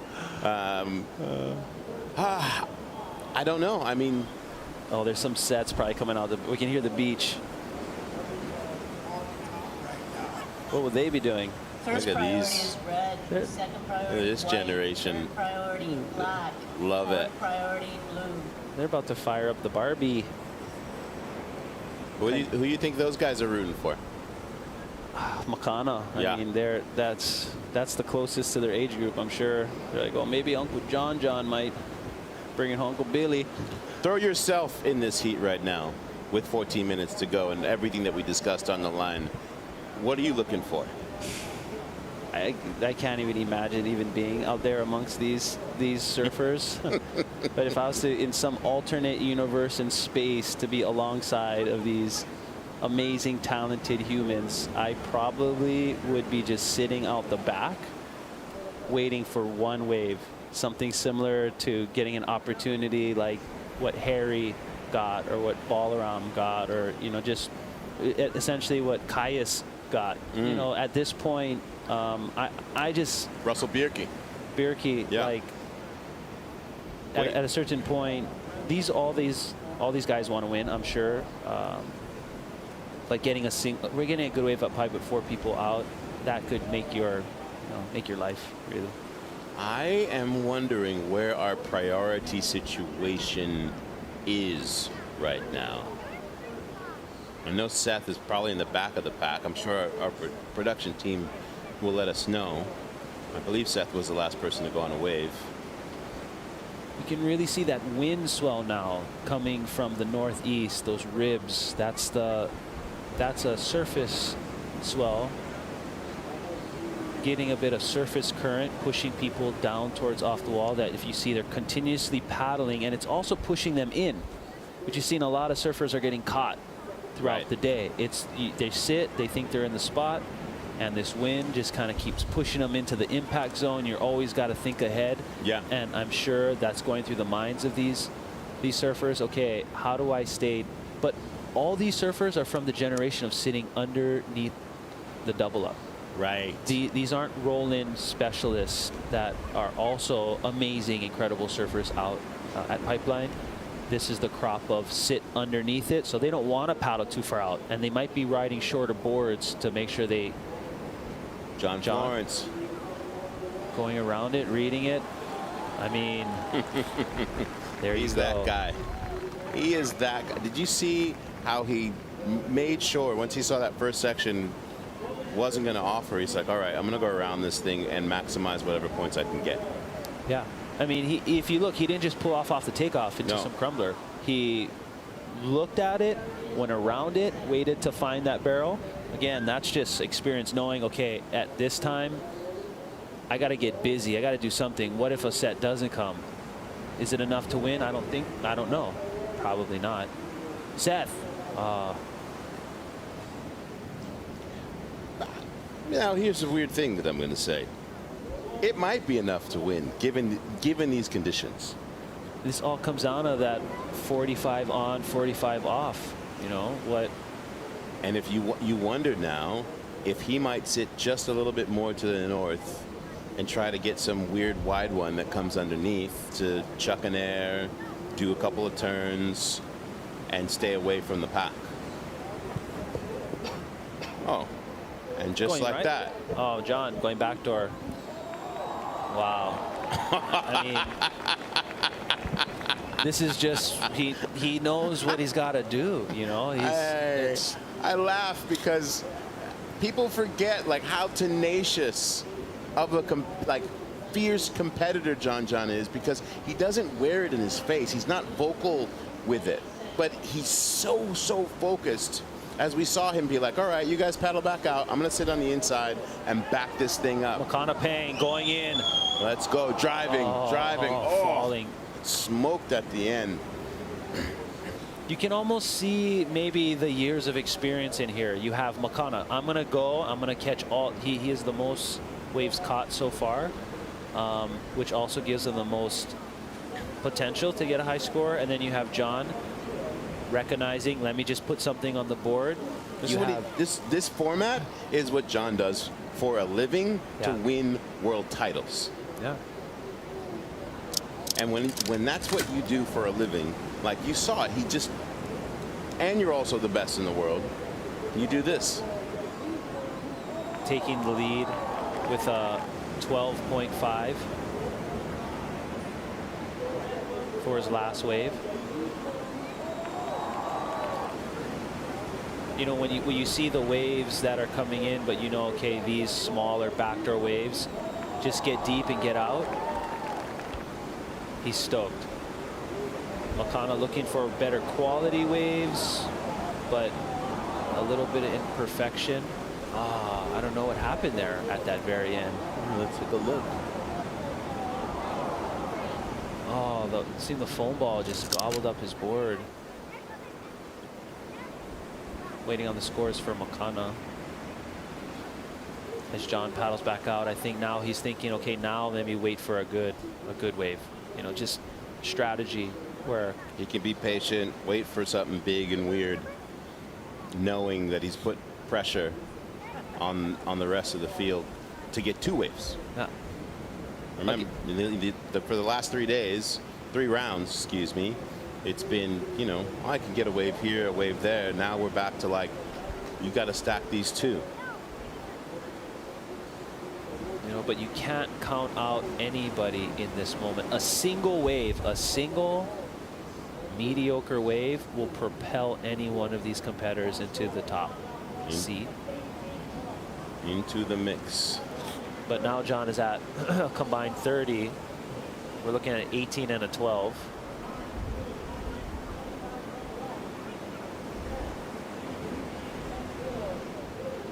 Eight minutes to go. If you're Billy, Seth, or Makana, you need to get one under your belt, a decent one under your belt. And I think John just put the pressure on them, saying you guys now need, in reality, one amazing wave in the excellent range or two good waves, which is in 8 minutes on a day like that. He's definitely, and again, this is the type of strategy that isn't just like, oh, maybe I'll catch 2 small ones. Like, I'm sure there's a process that John goes home with a little notebook and paper and writes down, okay, say this scenario happens, or at least might talk through it with one of his coaches to say, okay, what is the strategy in this event? This scenario happens. What should I do?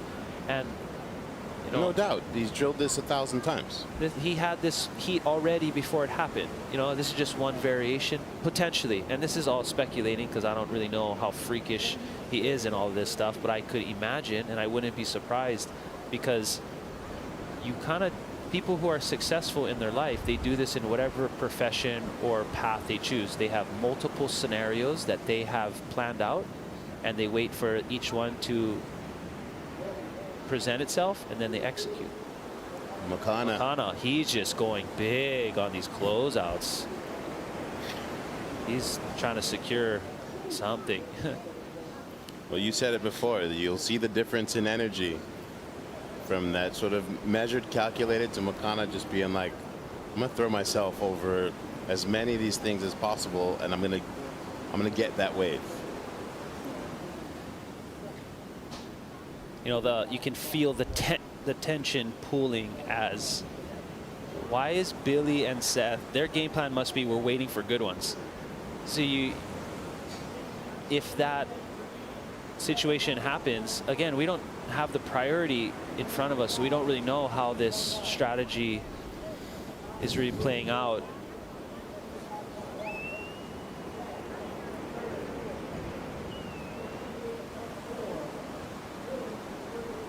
You see when that spray coming off the lip, you're able to see that wind in real time.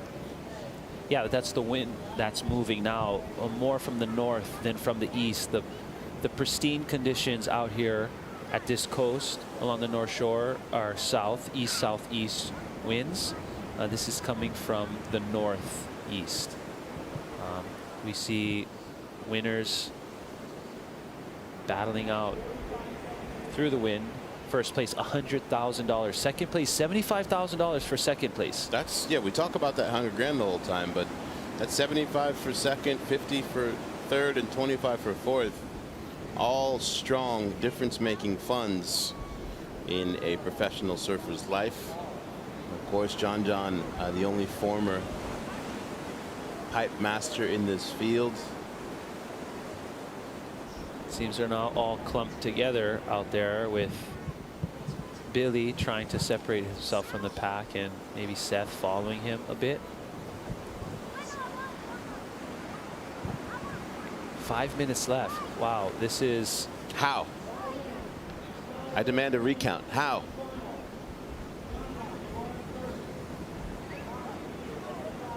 It's going by so fast. And again, with that's another thing that, you know, John is aware of with that clock management, getting those two scores. They're now competing against his scores and against the clock, as we welcome in our contest director, Nathan Fletcher. Congratulations on a great day, making that call today. Thank you, Salema. What was it like when you were waking up this morning and it looked like there was no waves and people are chirping in your ear, saying things, and deciding to run, and it ended up being high action all throughout the day? Yeah, well, today we definitely looked at the forecast as much as we could to really predict what was coming in the future and what was happening. And so we definitely were checking the buoys all night, and then it came down to Jody Young and myself and the VANS guys talking about how we could modify the competition and shave 2 minutes off of each heat, which got us, I think it was a half an hour of time, and then to the 40-minute final, to where we can complete the whole contest today, because the forecast looks pretty horrendous. Really northeast swell, definitely size, but as we've seen it change today, just throughout the day, you've seen the swell definitely go from west and nice to north, and so we're really crunched to get the best conditions we could, and that's why we had the day the other day where it wasn't quite the ultimate pipe day. But in my opinion, in 2023, to be a true pipe master, you have to be able to surf 6 to 8 foot. You have to be able to pull out your small boards and then surf the 2 to 4 foot for airs and whatever. And that's why we saw John really perform in those conditions. And then I was hoping it'd be a little bit bigger today in this evening, because we had a pretty solid buoy reading this morning. I think it was 16 feet at 18 seconds. But I think the wind and the swell direction really blew it down between here and Kauai. And so ultimately we had great conditions, we had small conditions, and then we had the rising swell today, and then all your scores are scratched. And so then the 4 pipe finalists, they're going to have to surf in maxing pipeline. And so I was thinking in my head, that's really what you want to be a pipe master, is be able to perform and contest in all the conditions, and then you have big maxing pipe for the final. Yeah, I mean, you said it best. John really able to showcase that on both days, and even an unlikely scenario in Billy Kemper. He surfed really solid on the smaller day, did some really great turns at backdoor, and put himself positioned to get the score that he needed today. As dropping in is Billy. Yeah, and Billy. That's going to be the end of his campaign. Well, Billy really performed on the small day as well, and I think people were taking it as a throwaway day. But in our heads, we really didn't want to have it be a 2-round competition, which we had to condition-based last year. And so you saw the guys who took the small day seriously, where they're in the final, and that's really what makes a pipe master, is being able to surf all the different faces of pipeline and not just 10-foot perfect pipeline. And another thing I want to really note is I'd really like to thank VANS for funding this competition, promoting this competition, putting their neck on the line and changing the format for progression, for really the surfers, and then also the sport, in progressing the sport. But that's also better for the spectators. And so, in my head, that's a big, bold maneuver, and they're really funding the culture of pipeline and what's new and what's to come. And like people have said before, but my brother was really at the forefront of getting barreled and doing airs and surfing pipeline at this this style of surfing. And so I've been seeing this, you know, most of my life, and I was part of it. And so it's really, really cool to see, you know, where the future of the sport is at the moment and where that'll take us, because we don't know what the future is, but we have seen it change a lot since I was a kid. And I've been on this beach, you know, for 40 plus years, and I've seen a lot of people come and go. I've seen, you know, multiple people die, multiple people get resuscitated. And, you know, this is, like I said before too, this is dreams become reality. And also, you know, there's certain cases where dreams get broken and you go home in an ambulance. So John's the new Pipe Masters champion, and I don't think it could go to a better guy. You see that smile. You see that smile as Billy's paddling over to congratulate him. An incredible performance by the best in the world at this moment, all around for me, for John. But he's so modest and so humble, and in his calculation of and knowing what it would mean to win this event. And he never ever made it seem like it was a shoo-in in any way, shape, or form. His brothers took it to him as hard as they could and pushed him. And John Florence joining Moana Jones Wong as our men's and women's respective 2023 Volcom Pipe Masters. We're going to send Dr. Clifford Kapono down to the stage as he's going to host the ceremony.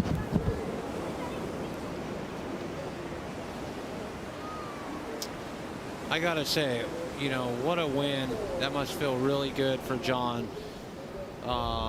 He's definitely at a different spot in his life. Congratulations on him. Going to be a father at some point soon. And I feel like he took it as serious as he takes anything in his life. This definitely wasn't just a hand-me-down. Yeah, well, it wasn't just a happy to be here. No, he brought his A game, and it really showed. And he's getting walked up the beach by his brothers, Kanaka Solutions. And this is definitely one for the record books. And that's another thing too, is Moana Jones Wong. She took it to Pipeline like no other female has ever taken it to Pipeline. No. And you know, to see those performances, it's definitely part of history and something that I was really happy to be here to see. I was happy to make the calls. I tried my hardest, did my best, and I feel like the call prevailed today. And it's not always that way. So, well, for all the times that you know, the call didn't go your way, this absolves all of that. I mean, this is, you couldn't ask for more. And this is truly, you know, this is an event that I believe will look back as like, oh, this was a shift. This was a disruptive shift in what the future can look like, especially in what it's done for women at Pipeline. It's second to none for the women at Pipeline. I feel like they're just getting started. And also, too, I also feel that, you know, it's the most captivating to the audience to see stuff that people have never done. And I feel like really, you know, all the women, all their performances, you know, that's new. That's never been done. And there's those three. Look at the little musketeers. I love it, man. I love the way they've been having fun on social media with their beards. And, you know, they're all for one and one for all, but unique individuals as well within the sport. And perfect day. And how about this crowd on a Tuesday?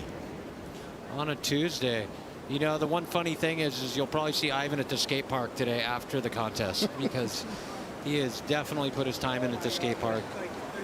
And I feel like Pipeline, the skate park, the school across the street, these guys are homegrown 100%. This is their backyard. And it really proves that, you know, time, put in time really pays off. And I feel like John doesn't know what to do right now. He's so happy just to go home and relax after this.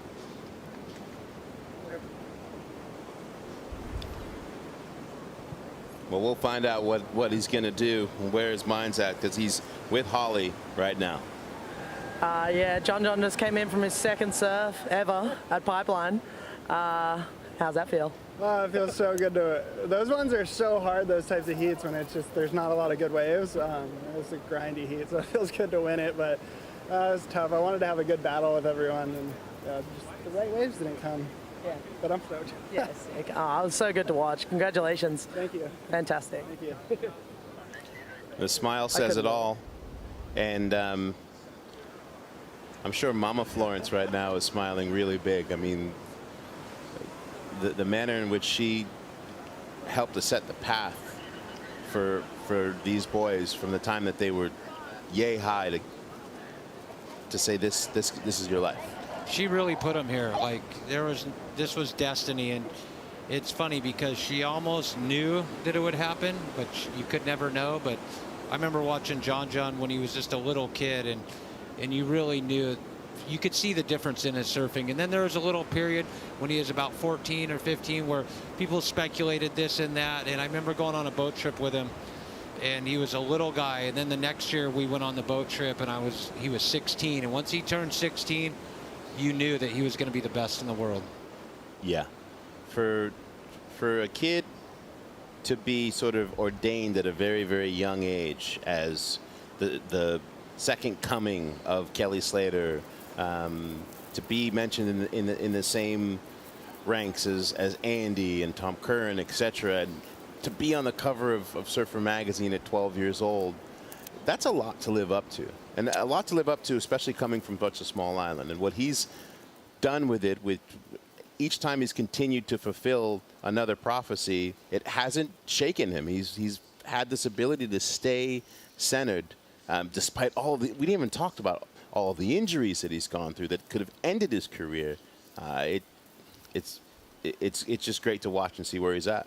Yeah, I really feel that John's going to continue. Like, this is his life, this is his path. But right now I feel like he's just getting his stride. He's a real man. And what I've noticed is, like, 30 to 40, you're in your prime. It's not, everybody thinks, oh, you're in your prime and at 18 to 25. But if you take care of yourself and you try hard and work hard, and with his natural ability, I feel like we're going to see some strong performances, from John, and from 30 to 40. I feel like he's just getting to know himself and know what he likes. He's coming into his own, and he's strong enough and educated enough to really take advantage of these next couple of years. Yeah, and he becoming a two-time pipe master today, Roy Russell, Derek Ho, and now you can add John Florence to that list of two-time pipe masters. That's And along with Moana, she's a two-time pipe master. And we also had Rory here today, who is a two-time pipe master. And I feel like one is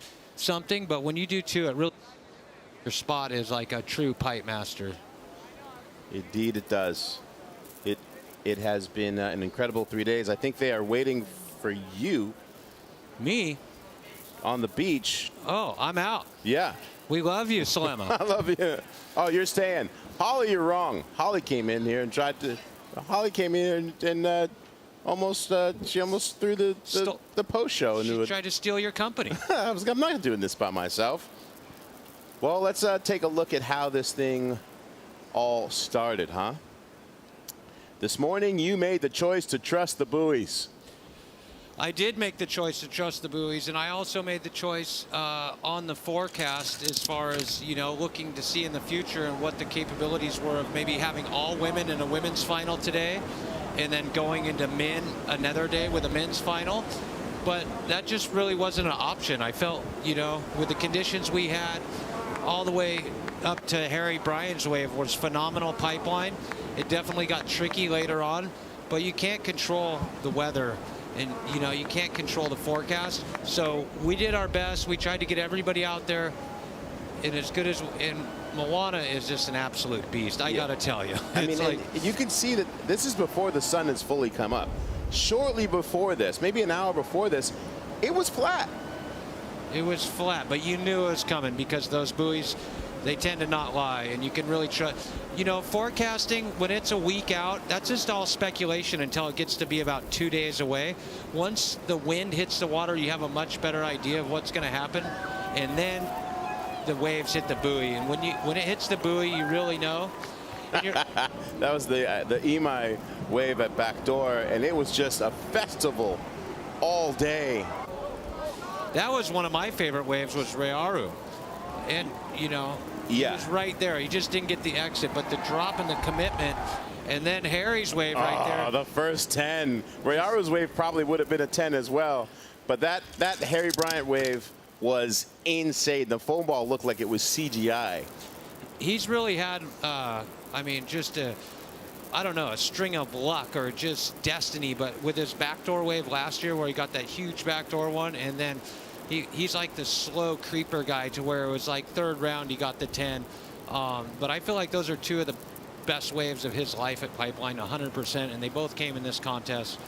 And I don't think he expected it, but you know, it was nature's order. It just gave it to him, and I'm sure he couldn't be happier. For sure. This was also a Pipe Masters in which people had to work, and Pipeline flexed. You know, we saw a lot of people going over the falls. We had a couple of injuries, as we were aware of, but in order to be great at Pipeline, you have to pay the tax. And there's a large tax to pay. I don't know if it's 7 or 10% over here, you know what I mean? But, and that's what we were saying too. The lineup's not regulated anymore, and it's not in a contest, but Pipeline regulates. You know what I mean? The wave does the regulating. It just picks you. And so as many times have you surfed it, that's just more the odds of the chance that you're leaving in an ambulance. And it's really not bad until you leave in an ambulance, and you know those times, and it's different than just getting a little bang or a bump. Frankie Harrer had somehow had 2 of those. There's Ava Wong. She was being tended to at the beach, and they ended up taking her to the hospital for further evaluation to make sure she was okay. Bethany Hamilton was just charging, sending herself out over wave after wave. This too, you can see that the swell was rising and it was really jacking, and it was really hard to make it down the face at that point. And they definitely were going as hard as they could go, and it was amazing more people didn't get hurt, in my opinion. Yeah. So this is definitely the highlight wipeout reel. 24 wipeouts total, with Amo Zermatt also taking a trip to the hospital. We wish him and Ava both a quick recovery. And right now, I believe we are going to go out to the main stage and hand out some beautiful trophies and some checks and crown some champions. And those are some happy campers. All right, aloha everybody. Aloha mai kako e na poe pau no ke aina. Mahalo no ka ho'olohe me ka nana no ke ia one. He one o ehu kai. Big congratulations to all the winners and competitors here. We're going to be opening up here with Steve Van Doren, someone who made this possible here to have the VANS Pipe Masters 2023 possible. Thank you, Steve, for making this all happen. Thank you very much. Anyway, honored to be out here. We've been coming out here for over 3 decades, 30 years. And first, I want to thank all of you great people for coming out and honoring all of the great surfing. Let's hear for all the surfers today, women and men. It's an honor always to see the best come out to Pipe. And thank you, God, for having a great day of weather, waves, and surfing. So I'd like to then turn it back over here to you, and let's get on with the awards. Thank you very much for everybody who worked so hard on the North Shore. Always gracious, great hosts, the North Shore of Oahu for VANS Pipe Masters. Thank you very much again, Steve, for everything. A big shout out, mahalo again to VANS, Sunbum, Fat Tire, WSL, and most of all, you folks, the audience. Without the fans, none of this would be possible. Mahalo to all of you. We're gonna start here with the women's. We're gonna have 4th place. We're calling up Erin Brooks. Congratulations.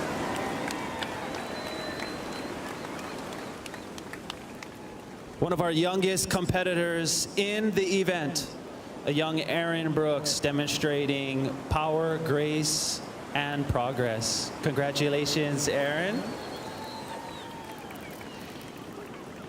Our next finalist here, Hawaii's own, you're very familiar with her name, making a third place appearance, Carissa Moore. Congratulations.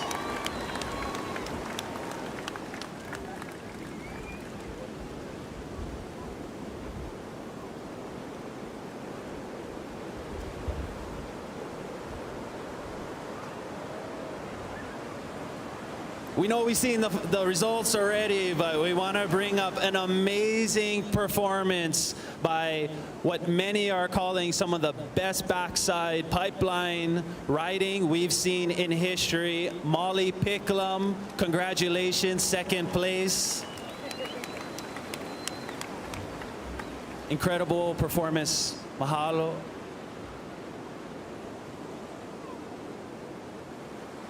And without further ado, all you folks we know, the Queen of Pipeline, congratulations, Hawaiian Moana Jones Wong, your 2023 VANS Pipeline Master. Congratulations, Tita.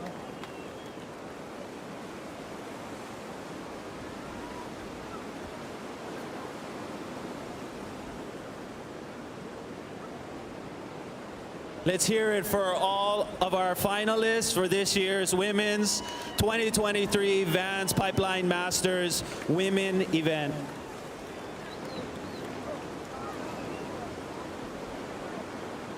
Congratulations, thank you so much.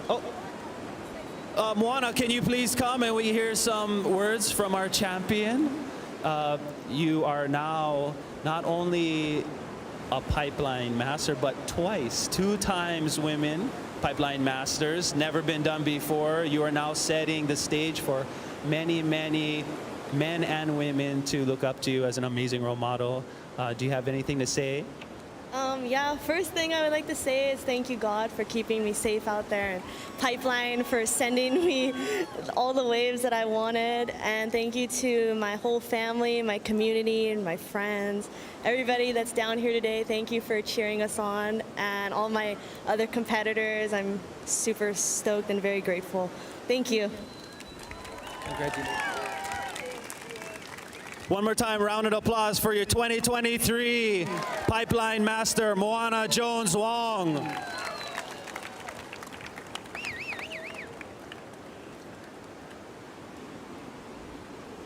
And now moving on into the men's. It was a tough competition to say the least.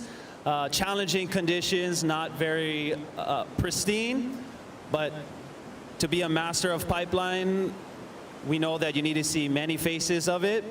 And coming in at 4th place with a broken foot, the one and only Billy Kemper. Congratulations. No crutches necessary. He's coming up on his own. Broken foot, ladies and gentlemen.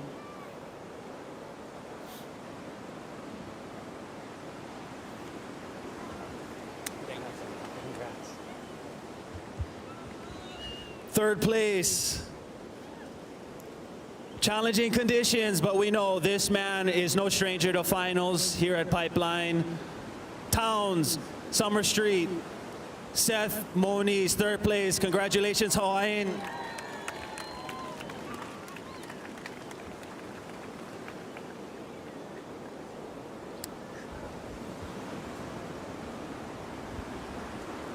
Wow, someone representing the younger generation here at Pipeline. Friends from coast to coast, 2nd place, Makana Peng. Congratulations, come claim your prize. Good job, brother.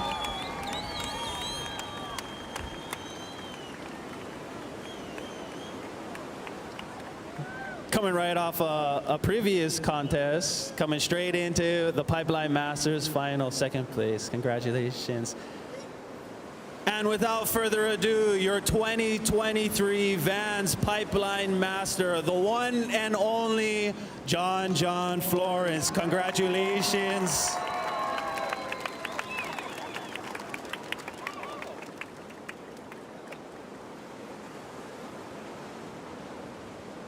Challenging conditions, but again, any one of these finalists could have won, but at the end of the day, it's John who made it #1. Congratulations. Is there anything you would like to say to your brothers for letting you win, or maybe, just kidding. Yeah, I just want to say thank you to everyone, my family. They've supported me through everything, and I wouldn't be here without them. And then to everyone coming down today, and yeah, thanks to VANS for putting on this awesome event. It's been fun to surf this different format. It's been pretty awesome. And I wish we would have had some waves in the final. It was pretty funny out there. We were just kind of laughing at how bad it was. Well, thanks again. Inspirational, inspirational to say the least. Congratulations to all 4 of your VANS Pipeline Masters. And again, Champion John Florence. Thank you, everyone. Let's make some noise. Mahalo nui, mahalo oko, mahalo e nakupuna, na aomokua me nakupuna. Mahalo nui. Thank you, everyone. Great job.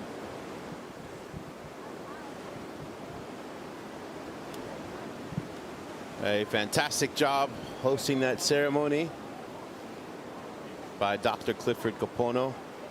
And you could just see the joy in both the champs, in Moana and John, both becoming 2-time champions today.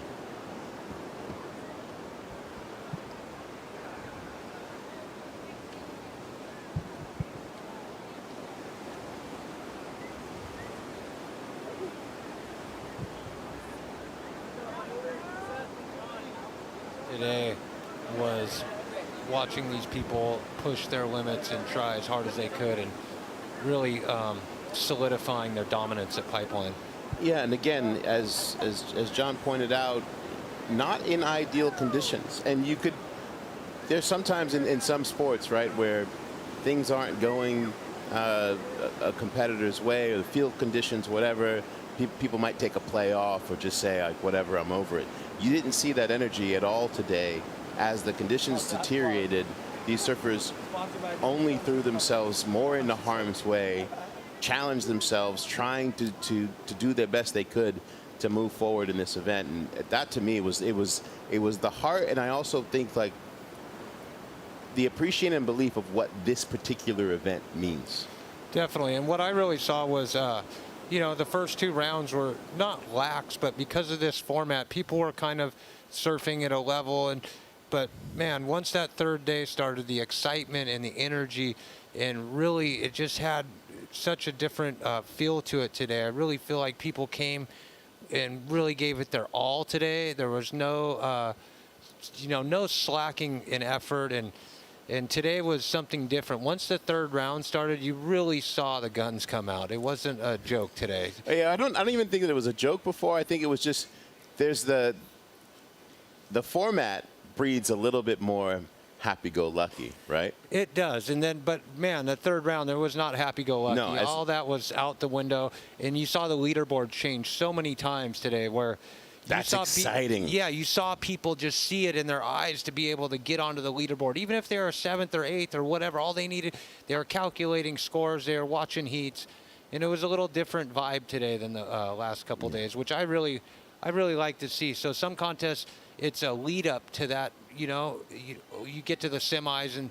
but you're already out. Yeah. You know, in senses. But this, it's like your last heat is like, that's your go. You could counts. pull it out. You could pull out, you know, 230s or something and go all the way from the bottom onto the leaderboard. I think Billy Kemper did a pretty outstanding job at that. I agree. And the women really setting the tone this morning, not just for the event, but also for the future of what women's surfing looks like at Pipeline. An interesting one that I saw too was Mikey February started with a lead, and then he didn't get much waves, and he was just dangling in fourth, and then it was just like, oh, it was a matter of time. But this wave here from Moana Jones-Wong sort of set the tone where she was really starting to feel it. Carissa showing that all this extra time Carissa Moore has put in at Pipeline, counting. Molly Picklum, I mean, her performance, her backhand attack and what she's done in the last year, incredible.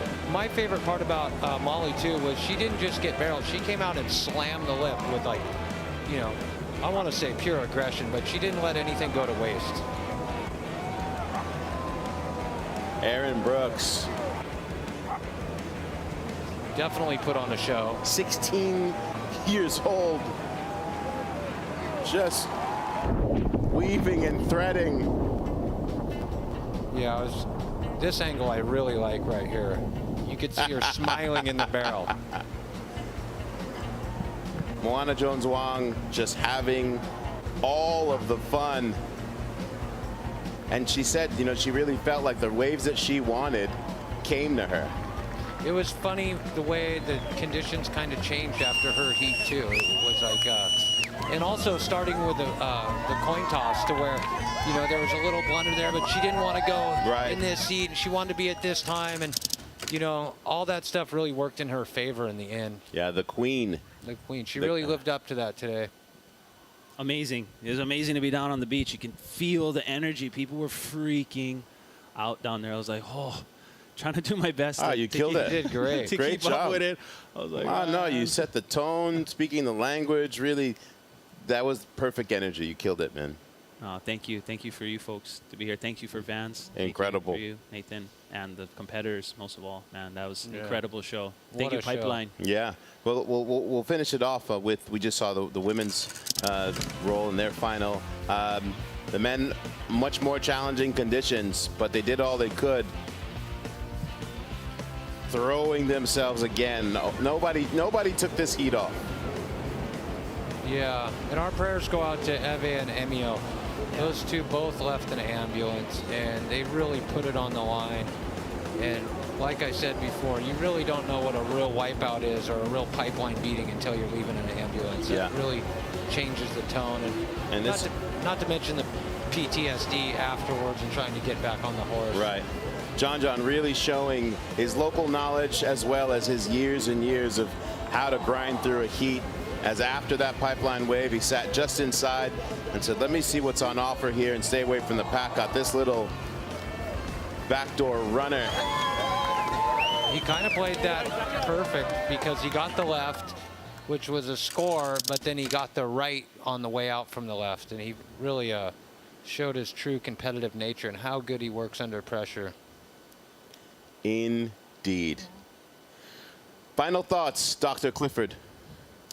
Just a huge thank you to the North Shore Lifeguard Association, the North Shore Lifeguards, again, Hawaiian Water Patrol, keeping everyone safe, overseeing the judges, again, all the people involved in this. I think it was so entertaining to see the many faces of Pipeline, to see the new 2023 Pipeline Masters. I couldn't think of a better group of individuals, John and Moana. Yeah. Insane. Nathan?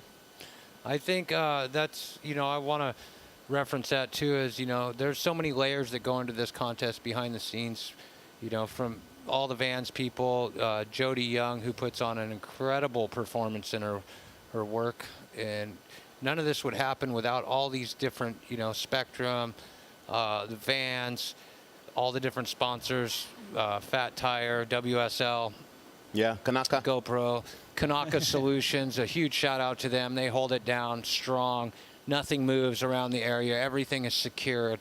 And they're also super nice and humble guys. And then really, I just want to see what this brings in the future, because that's what this is all about, is the progression of the sport, the future of men and women surfing at Pipeline. Yeah, I love it. The future of men and women's surfing side by side at eye level, progressing together. It's a beautiful thing. It is an honor for me to be able to sit in this booth and tell these stories and watch 60 of the best in the world do it. And fingers crossed, if I get the call to come back next year, I'm going to be here with all of you. And thank you to everyone around the world who's chosen to tune in for the last 3 days. mahalo, and we will see you guys next year. Thank you, thank you. Mahalo nui.